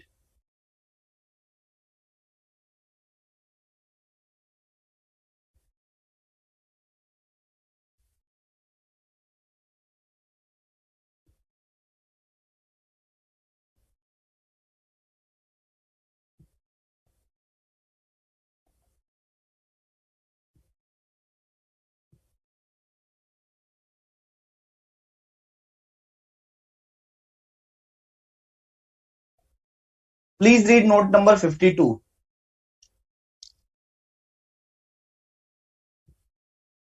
Assets held for disposal. The company has identified certain assets like land, aggregated mines, coal washery, right? And these are the non-current assets, right? Which are available for sale in its present condition. The company is committed to plan the sale of asset, and an active program to locate a buyer has been initiated, and complete the plan has already been initiated. The company expects to dispose of these assets in the due course, right? So the company is giving this disclosure in their annual report, in their financial statement, right? So you can see that the annual report of Ultratech Cements Limited, where I have shown you practically these aspects which I have taught you, right? Have you guys enjoyed this? Are you guys comfortable? Yeah? Great. So Sairam and Jay, Sairam is saying, but it is not immediately sale, doesn't matter. So guys, you have to see whether it is available for immediate sale in present condition, and sale is highly probable, right? Like sale is highly probable. Why? Because already a contract has been entered, the intent and ability is there, but there could be due to a regulatory condition. The approval may not come within 12 months, it may come after 12 months, right? So this is something which is outside entity's control, and hence exception to 1 year rule will be applicable. Coming to the environmental damage, the buyer has inspected and the buyer wants to get it clear by the seller only, right? So the contract is there, the firm purchase commitment has been obtained, the sale is highly probable, available for immediate sale in present condition, seller has already initiated the cleanup program, right? So the only thing is it may take more than 1 year, okay? So it does not mean that it is not classified as a held for sale. Understood? Is it clear? Great. So friends, let's talk about abandoned asset. Sir, we understood non-current asset held for sale. We understood group of asset held for sale. Now I am telling you one thing. For example, the company has 3 machinery, right? M1, M2 and M3. The company has 3 machineries, M1, M2 and M3. So the company was dealing into, let's say, woolen products, right? And in summer season, the demand is not there for woolen products, right? In winters, the demand is there. So in Q3 and Q4, technically the demand is there. In Q1, Q2, the demand is not there, but the company is producing this woolen product throughout the year. So in Q1 and Q2, the company has seal packed this second and third machinery, and the company will use this machinery when the demand will pick up. Okay. So the company is saying there is less demand because in today's environment, a lot of global warming is there and the winters are very less, right? So they have kept this M2 and M3, machine number 2 and machine number 3 in their godowns, right? And they said that we will use this machinery when the demand will pick up. Okay. So guys, my question is, whether this M2 and M3 will be considered as a non-current asset held for sale, or it will continue to show as a PPE. Tell me, what is your view? Tell me.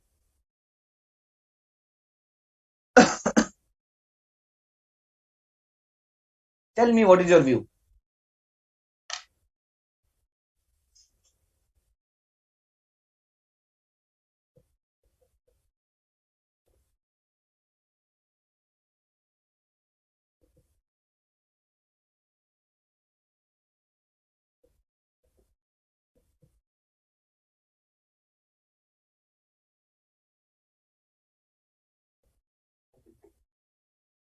Yeah.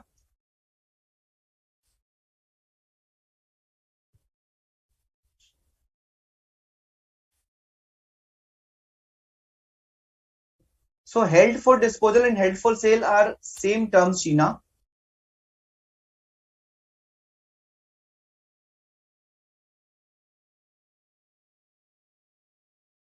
Yeah.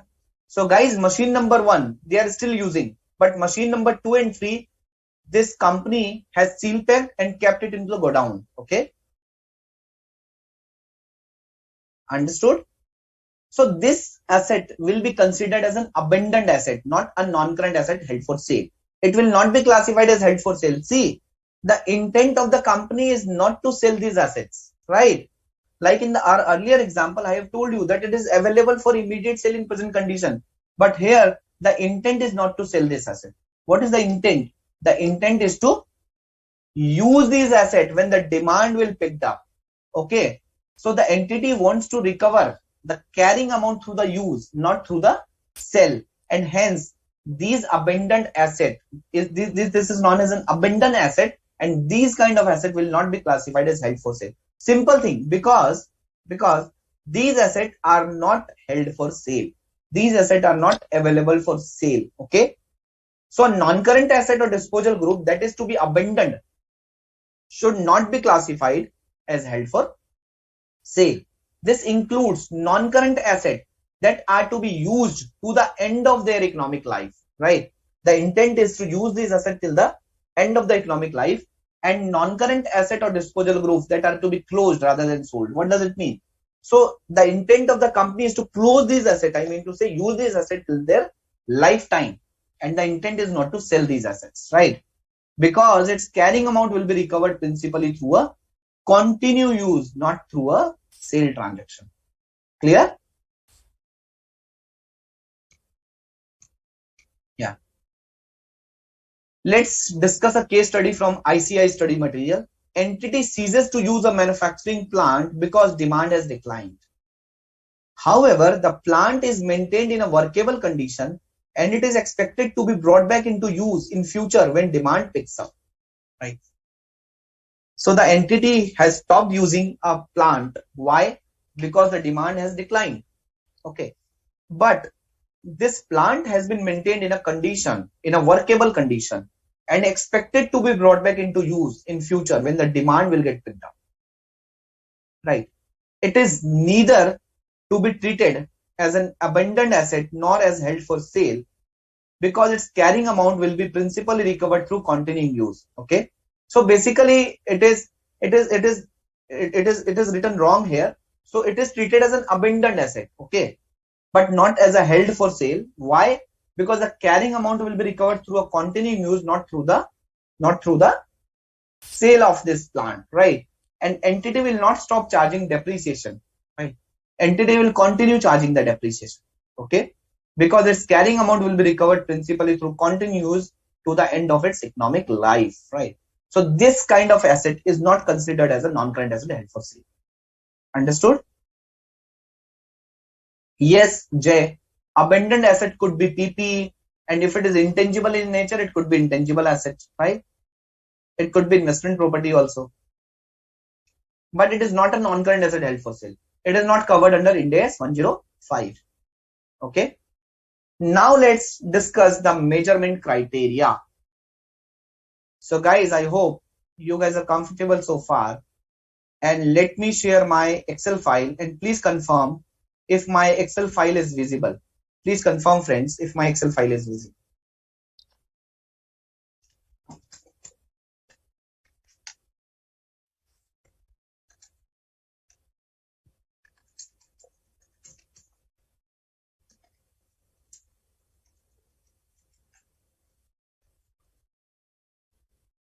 Non-current asset held for sale and discontinued operations. Right? So friends, let's talk about, we talked about the classification criteria. So first of all, we talked about non-current asset held for sale. I mean to say individual asset. We talked about group of assets also, group of asset held for sale. I mean to say disposal group, right? And when I talk about these two items, so of course I'm talking about its measurement, its classification, measurement, recognition, everything, right? So then we will talk about discontinued operation. We'll talk later on. This is the last agenda of this standard. Okay. So friends, we talked about classification criteria, right? And it is applicable to all the recognized non-current assets. In classification criteria, we talked about two criteria. We talked about ISPC. When I talked about classification criteria, we spoke about ISPC plus HP, right? Held for immediate sale in present condition plus highly probable. Sale is highly probable, right? And we talked about, that exception to 1 year rule. We talked about exception to 1 year rule. And what is that exception to 1 year rule?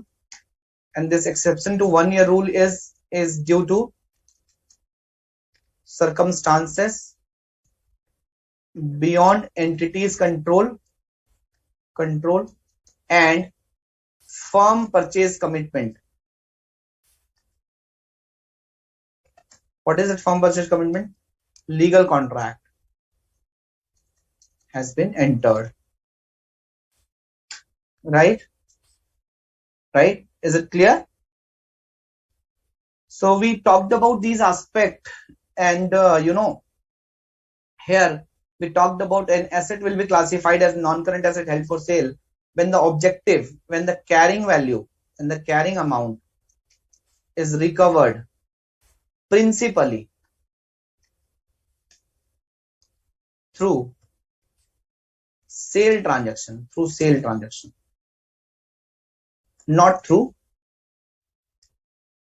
continuing use, right? So we discussed this aspect. Now let's discuss the measurement aspect. Measurement aspect of Ind AS 105. Yeah. So friends, please write down, although I'll share this Excel also, please write down, but step one. Calculate the carrying value of non-current asset held for sale as on the date. Calculate the carrying value of NCA HFS on the date of classification as NCA HFS. Sir, what is this? We haven't understood. Don't worry.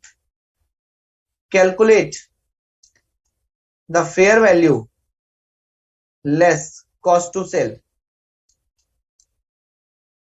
of NCA HFS on the date of classification. Step 3. Recognize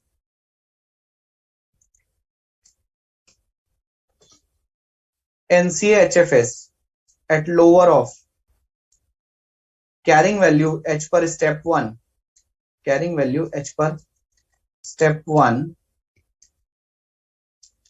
and FV fair value less CTS cost to sell H per step 2. Right. So these are the three steps. These are the three steps. Okay. Step 1, 2, 3.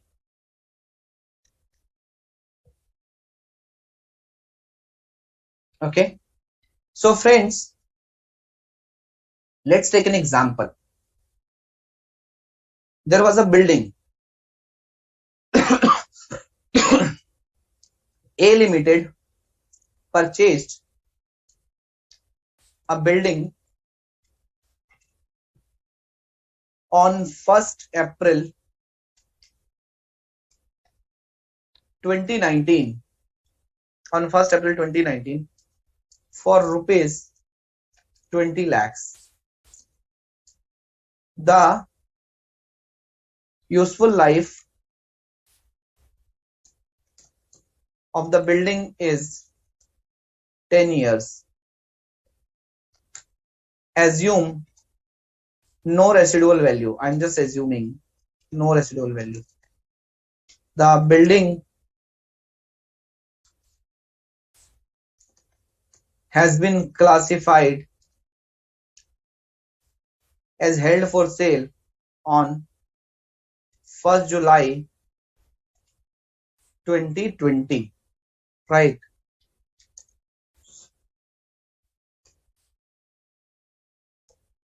You are required to show the necessary entries for this effect. The fair value less cost to sell on 1st July 2020 is rupees, let's say 16 lakhs. Right? This is a question.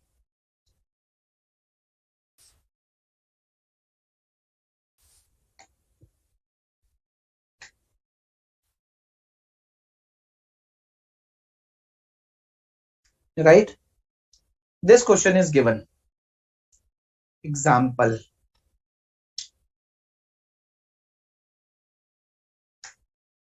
Now, let's go by the step 1. So if you see here, on first of all, till 30th June 2020, till 30th June 2020, if I talk about till 30th June 2020, what was the status of this building? Till 30th June 2020, this building was PPE. This building was PPE. Till 30th June 2020, this building was PPE. On 1st July 2020, this building will become NCA HFS. NCA HFS, right? So friends, till 30th June 2020, standard says that calculate the carrying value immediately before it classified as a held for sale, right? So we need to calculate the carrying value of this building as per Ind AS 16. Carrying value as per Ind AS 16. Ind AS 16, right? We need to compute the carrying value. We need to calculate the carrying value of NCA HFS on the date of classification as NCA HFS as per the respective standard, right? So immediately before it become a non-current asset held for sale, carrying value has to be determined on that date. Carrying value has to be determined on that date, right? Okay, sir, carrying value has to be determined as per which standard? So carrying value has to be determined as per the respective standard. For example, here it is a PPE. So carrying value has to be determined as per PPE Ind AS 16. And what is the formula for carrying value? What is the formula for carrying value? Carrying value is equal to cost minus accumulated depreciation minus accumulated impairment losses, right? So this is the definition of carrying value as per Ind AS 16.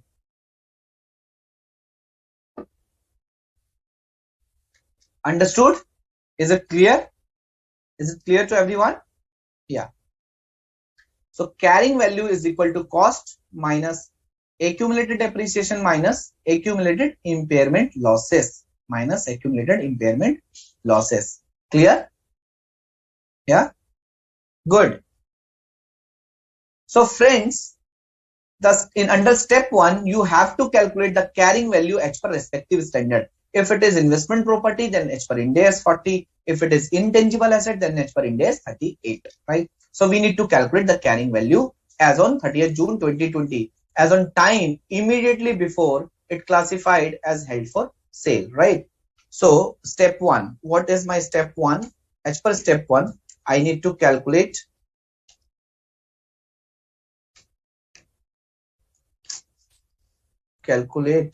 carrying value as per Ind AS 16. As per Ind AS 16. Okay. On 30th June 2020. Clear? On 30th June 2020. Now what is the carrying value? What is the cost? What is the cost of the building? It is 20 lakhs. 1, 2, 3, 4, 5. It is 20 lakhs, right? And it was purchased on 1st April 19.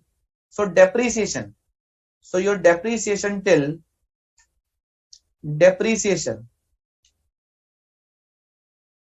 for 1920. How much? So 20 lakh divided by 10, right?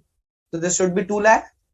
Then depreciation till June 20, right?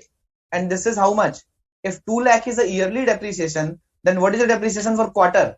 50,000. Then what is the carrying value? What is the carrying value? Carrying value as at 30th June 20, right?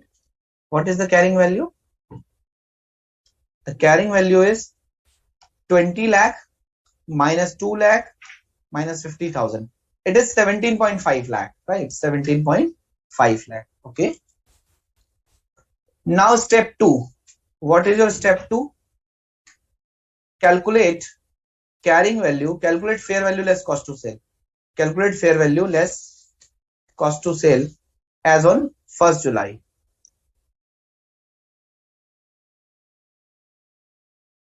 Right? Step 2 is calculate carrying value. Calculate fair value less cost to sale as on 1st July. Right? What is fair value less cost to sale? This is given in the standard. Sorry, given in the question. Fair value less cost to sale, which is given in the question, is 16 lakhs. This is given as 16 lakhs. Right?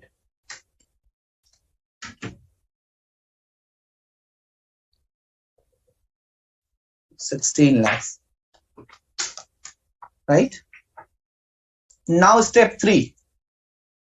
Step 3. What is step 3? Recognize NCA-HFS at lower of CV carrying value as per step 1 and FV less CTS as per step 2. Step 2. Right. So let me take the step number 2, step number 3 here. So what is lower? What is lower? Your carrying value is 17.5 lakhs. Your FV less CTS is 16.5 lakh. Right. So what is lower?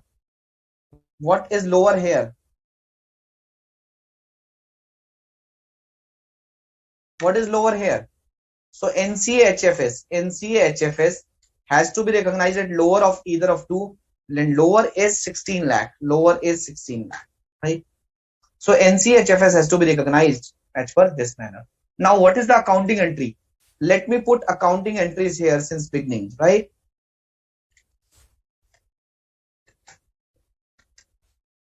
Purchase of PPE. Accounting entry number 1. Purchase of building. Purchase of building. What is the accounting entry when this building is purchased? The accounting entry was building PPE account debit to bank account. And how much is the amount? Amount is 20 lakhs, right? 20 lakhs. This will be credited. Clear?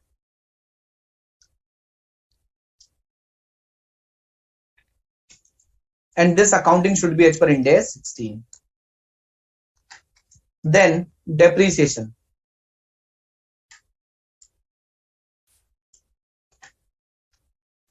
Depreciation charge on building. Depreciation charge on building. What is the accounting entry? Depreciation account debit to PP, either PP or accumulated depreciation, right? Or accumulated depreciation. What is the accounting entry? Depreciation charge on building for FY 1920. For FY 1920, right? What is the accounting entry? 2 lakh rupees should be debited to the P&L and PP or ACDEP should be credited. Again, this accounting should be as per Ind AS 16. Third accounting entry, same.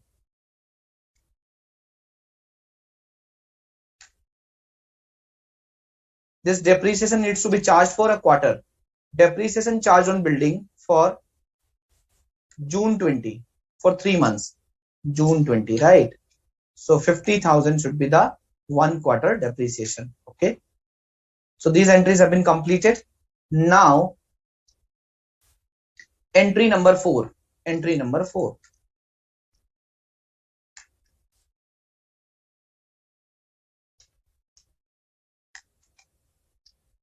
Reclassified. So classified to HFS, right? As on 1st July. Then what will the accounting entry? The accounting entry will be building NCA HFS, non-current asset held for sale, debit, account debit, right? By how much amount? By 16 lakh, lower by 16 lakh. To building PP credit, to building PP. This should be credited. This should be credited, right? By how much amount? The building should be credited by 20 minus 2 minus 0.5, 17.5 lakh, right? And the difference will go to impairment loss on classification as HFS. This should be debited. This should be debited, right? This will again be debited. Okay. And what is the difference?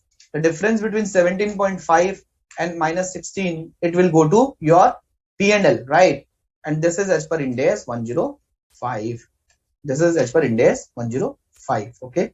This impairment loss will go to the P&L, and this building will move from non-current asset to a non-current asset held for sale under current asset line item, right? So in the balance sheet, from non-current category, it will become a current category as a line item, non-current asset held for sale, right? And this impairment loss will go to P&L. So friends,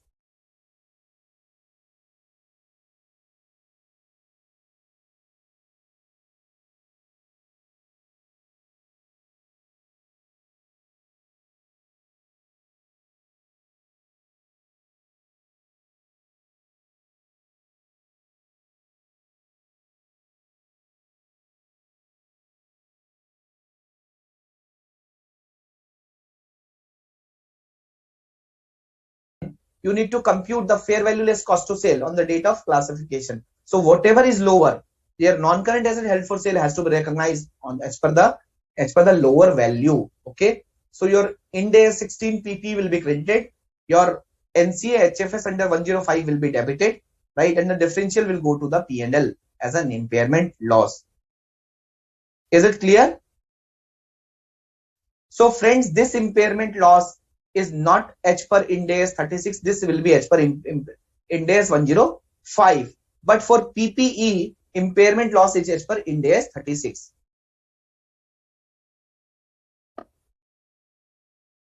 Clear? I hope it is clear to everyone. Any challenge? Any doubt? Okay. So let me share my PowerPoint presentation again. Measurement immediately prior to reclassification is held for sale. Immediately before the initial classification of the asset as per held for sale, the carrying amount of the asset is measured as per applicable Ind AS. Step number 1, right? Step number 1. Any impairment loss is recognized in P&L unless the asset has been measured at revalued amount under Ind AS 16 or Ind AS 38, in which case the impairment is accounted for as a revaluation decrease. What does it mean? Sir, for example, such PPE has been taken at a revaluation model, right? And when we are computing the carrying value of PPE before classification is held for sale, for example, there is an impairment and we do have some revaluation surplus also. We have some revaluation surplus also.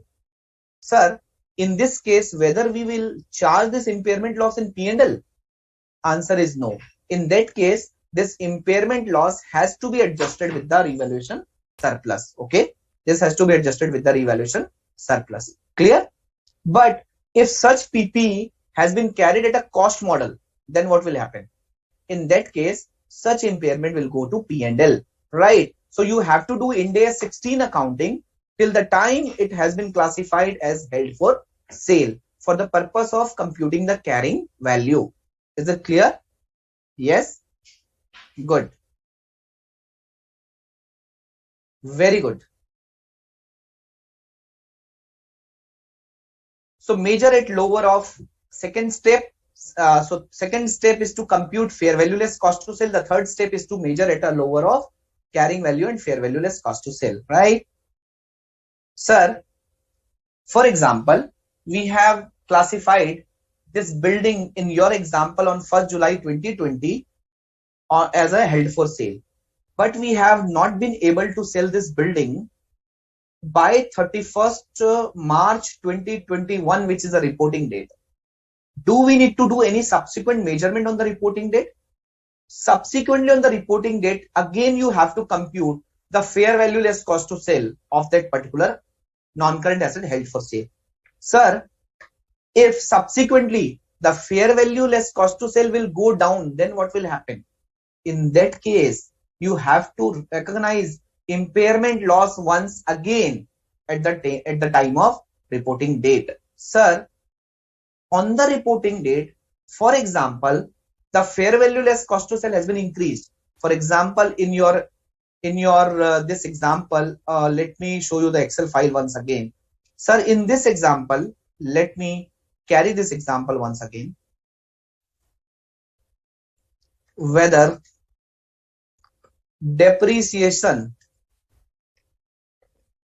will be charged post 30th June 2020, what will be your answer? Answer is no. Answer is no.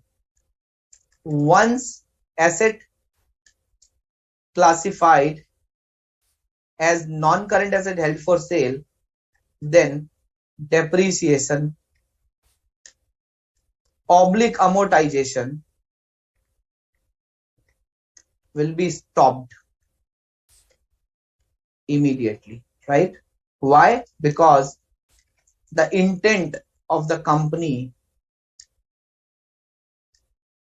intent is not to use, although the company is using. Why? Because it has not been sold out, but intent is not to use, because the intent of the company is not to get the future economic benefit by using the asset.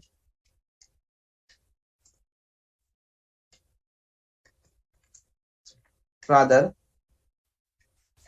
the primary intent is to sell the asset, right? As soon as possible. Now, what will happen what is the measurement requirement if the above building has not been sold out, sold till 31st March 2021, right? So in this case, on the reporting date, the fair value less cost to sell needs to be measured, right? Needs to be measured. And now in this example, for example, on 31st March 2021, case 1, the fair value less cost to sell is, for example, 17 lakh, right? The fair value less cost to sell is 17 lakh. This is case 1. Case 2,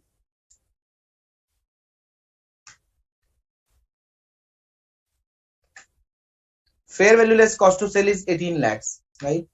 It is 18 lakhs. Okay. Now what will happen? See, in this case, standard says that whatever impairment loss you have booked, you can reverse only to that extent, right? So if you see, we have booked an impairment loss of 1.5 lakh, right? So we can reverse to this extent. So in this case, the NCHFS is 16 lakh and the revised fair value is 17 lakh, right? So in this case, we can increase 1 lakh rupees in the NCHFS. What will be the accounting entry? NCHFS account debit to other income, okay, which is impairment reversal.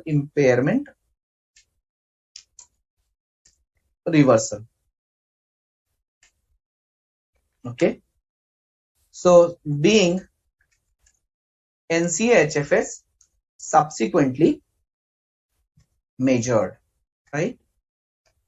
So 1 lakh, this is 17 minus 16.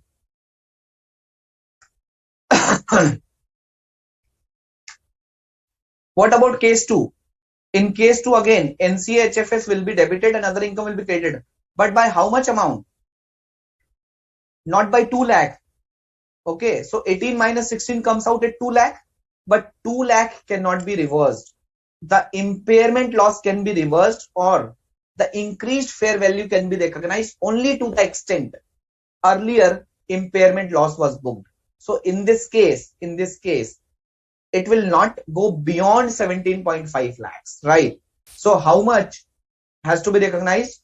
The maximum recognition will be to the extent of 1.5 lakh. Okay, so this will be recognized. Case number 3.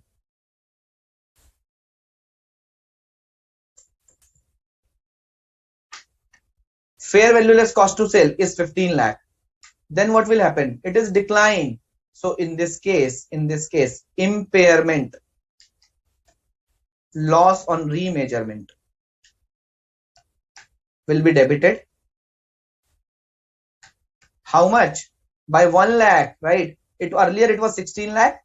Now it becomes 15 lakh. So it will be 1 lakh. Okay. And your NCA HFS will be credited to NCA HFS, right? 1 lakh. Being NCA HFS subsequently measured, right? So I hope with this scenario, case 1 and case 2 and case 3, you have understood the remeasurement on the reporting date and how the impact will go. So I have taken 3 impacts. 1, when there is a decrease in fair value less cost to sell on the reporting date. When there is an increase in the fair value less cost to sell on the reporting date, but the increase is lesser than whatever we have decreased earlier. Case 2, there is an increase in fair value less cost to sell, but the increase is higher than whatever we have decreased earlier. So friends, sir, do we need to see from the perspective of reversal, do we need to see only impairment which have been charged during the reclassification? Answer is no. If some impairment loss has been charged earlier when it was only PPE, so that impairment loss also can be reversed, right? the standard has used the word accumulated impairment losses, right? I hope it is clear to everyone. Let me go to my PPT. And if you can see the second point, it says that any impairment arising upon reclassification as held for sale as a result of B means fair value, being less than carrying value is recognized in profit or loss. So this will always go to profit or loss. This 1.5 lakh, this fair value less cost to sell being less than carrying value always go to P&L, right? But the gains are recognized for increase in fair value less cost to sell. Like I have told you, 17 lakh, 18 lakh, I have told you now, but not in excess of cumulative impairment loss recognized in accordance with Ind AS 105, which is 105. Fair value less cost to sell minus carrying value. The difference between carrying value and fair value less cost to sell, impairment is H per Ind AS 105. Or previously in accordance with Ind AS 36, which impairment? Under Ind AS 16 or Ind AS 40 or Ind AS 38. Okay. So if we have earlier recognized some impairment, plus we have recognized impairment on reclassification to held for sale, both the impairment can be consolidated and these impairment can be reversed if the fair value will be increased, right? When the sale is expected to occur beyond 1 year, the cost to sell must be measured at their present value. Sir, what does this mean? And the depreciation on amortization should be stopped, should be ceased at the moment it is classified as held for sale. Let me tell you the next line. This discounting of fair value less cost to sale. So it says that when the sale is expected to be completed beyond 1 year, then cost to sell needs to be discounted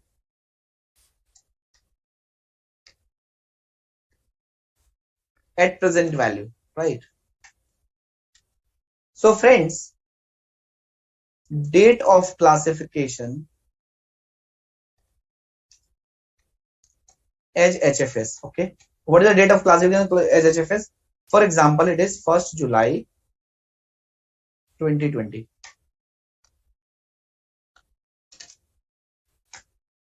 Okay. Fair value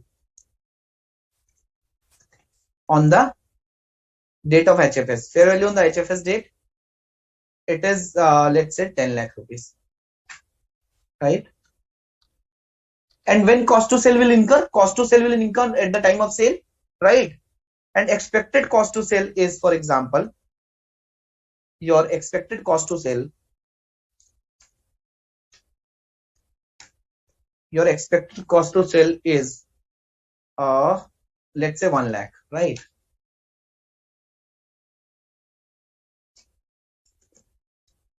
Discount rate,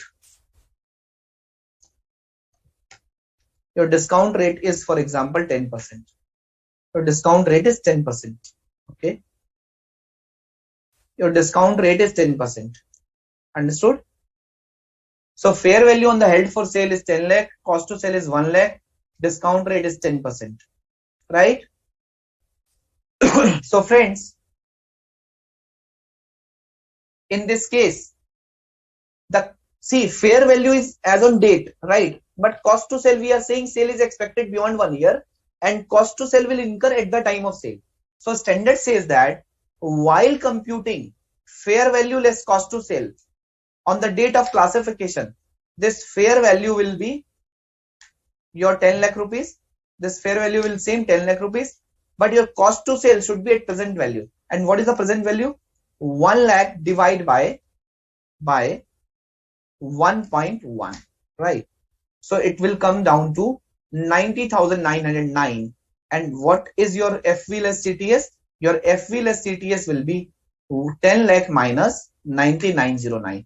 So 9,09,091 is your fair value less cost to sell on the date of classification, not 9 lakh, okay? Not 9 lakh, 9,09,091, right? Clear?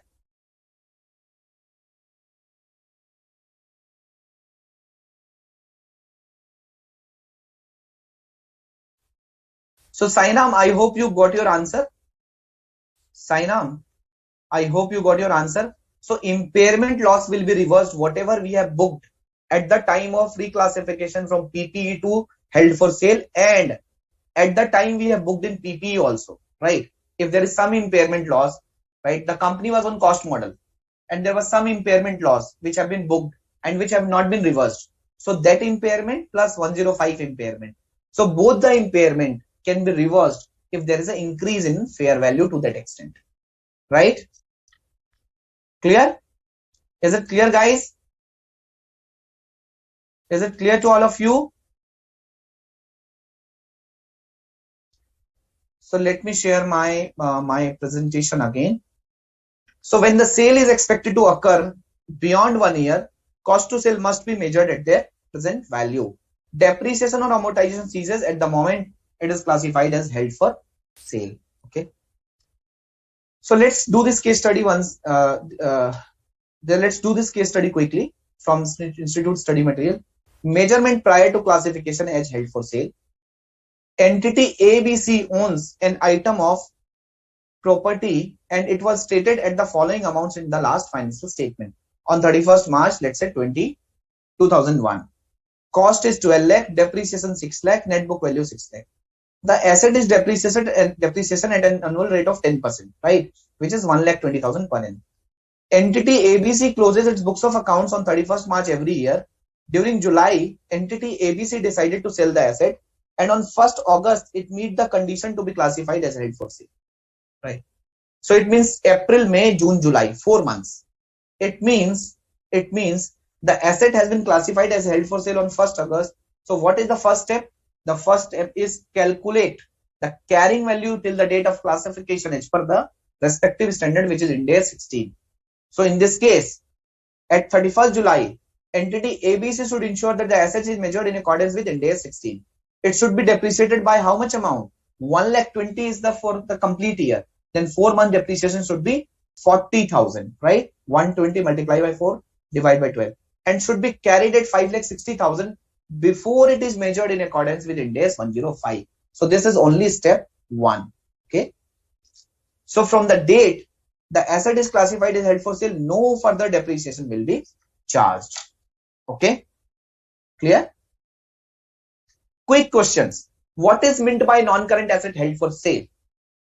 Non-current asset held for sale are those assets where the carrying amount will be recovered principally through a sale transaction rather than through a continuing use.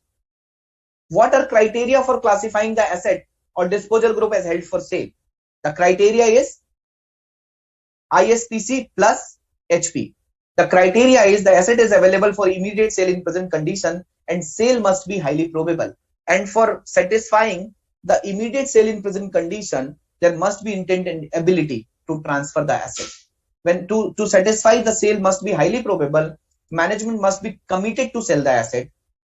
The active program to locate a buyer has been initiated. The asset has been marketed at a reasonable price. The sale is expected to complete within 1 year from the date of classification, and it is unlikely that the plan of sale will change. It is unlikely. Whether asset temporarily taken out of use is termed as abandoned or classified as held for sale. So the asset temporarily taken out of use will be classified as an abandoned asset, will be continue to shown as an investment property or not invest or Ind AS 16 PPE, right? And depreciation will continue. It is not classified as a non-current asset held for sale. What are the measurement provisions for assets which are classified as held for sale? What are the measurement provisions? When an asset classified as held for sale, the carrying amount needs to be calculated as per the respective standard. Then fair value less cost to sell will be determined on the date of classification as held for sale, right? If it is expected, the sale is expected beyond 1 year, then cost to sale has to be recognized at present value. So you have calculated carrying value as per step 1.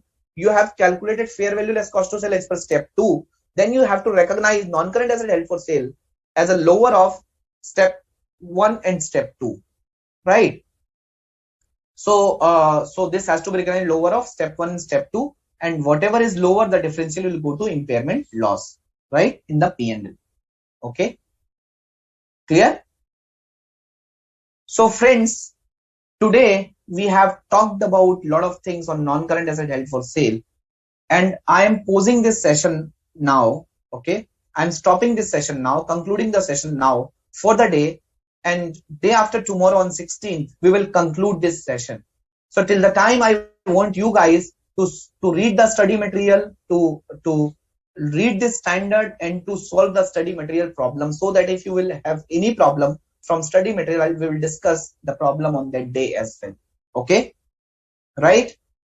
So let me see if you have any query. Otherwise, I will conclude this session. I hope you guys have understood whatever I taught you so far. Sainam, Srinidhi, Jay, Sheena, are you guys clear? Yeah?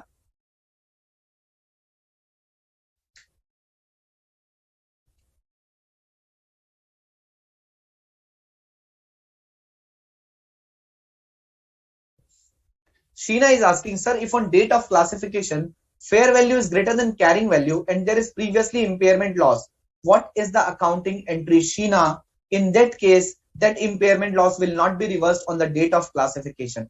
The impairment loss will be reversed at the time of subsequent measurement if there is an increase in fair value from the date of after the date of classification. So on the date of classification, Sheena, the formula is crystal clear. It has to be measured at lower of carrying value and fair value less cost to sale. It has to be measured at lower of carrying value and fair value less cost to sale. So for example, if carrying value is 17.5 lakh and fair value is 18 lakh, so it has to be recognized at 17.5, right? Thanks, Mahendra. So thank you guys. I hope you have enjoyed the session, this first part of this 105. Sainam is asking, sir, I have a doubt on impairment. Previously there is recorded an impairment that will be reversed. Sainam, it is clear. There is no doubt from my side. If there is an impairment which has not been reversed at the time it was PPE, and there is an impairment when it is classified as 105 asset, so you have to look from both the impairment perspective, right? I am very much clear, Sainam. I don't have any doubt, right? So both the impairment previously recorded plus 105 impairment needs to be seen while reversing this impairment loss at the time of subsequent measurement at the reporting date. Okay, but if the asset was on revaluation model, right, and there was a revaluation surplus, and in during the time of PPE that impairment loss was reversed, then you will not reverse it again. But if there is unreversed impairment, in that case it has to be reversed. Yes, Sheena, you are right. At the time of subsequent measurement, if the fair value become 18 lakh, in my example, in that case, you can reverse whatever you have recognized at that point of time. Okay. But on the date of classification, it is very clear that it cannot go beyond your carrying value. I mean to say, it has to be recognized at carrying value and fair value less cost to sale, whichever is lower. Okay. It does not mean that if it has been recorded at the time of subsequent measurement, it should be recorded at that point of time only also. Okay, understood? Is it clear?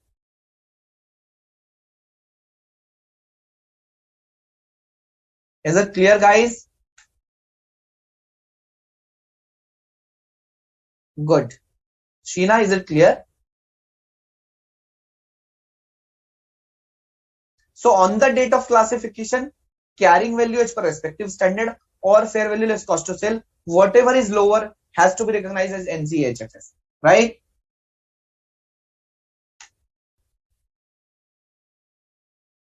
Thank you guys. Thank you so much for attending this session. Stay healthy, happy, and stay safe. Thank you so much. We'll meet on 16th of July and we will conclude this standard. Thank you so much.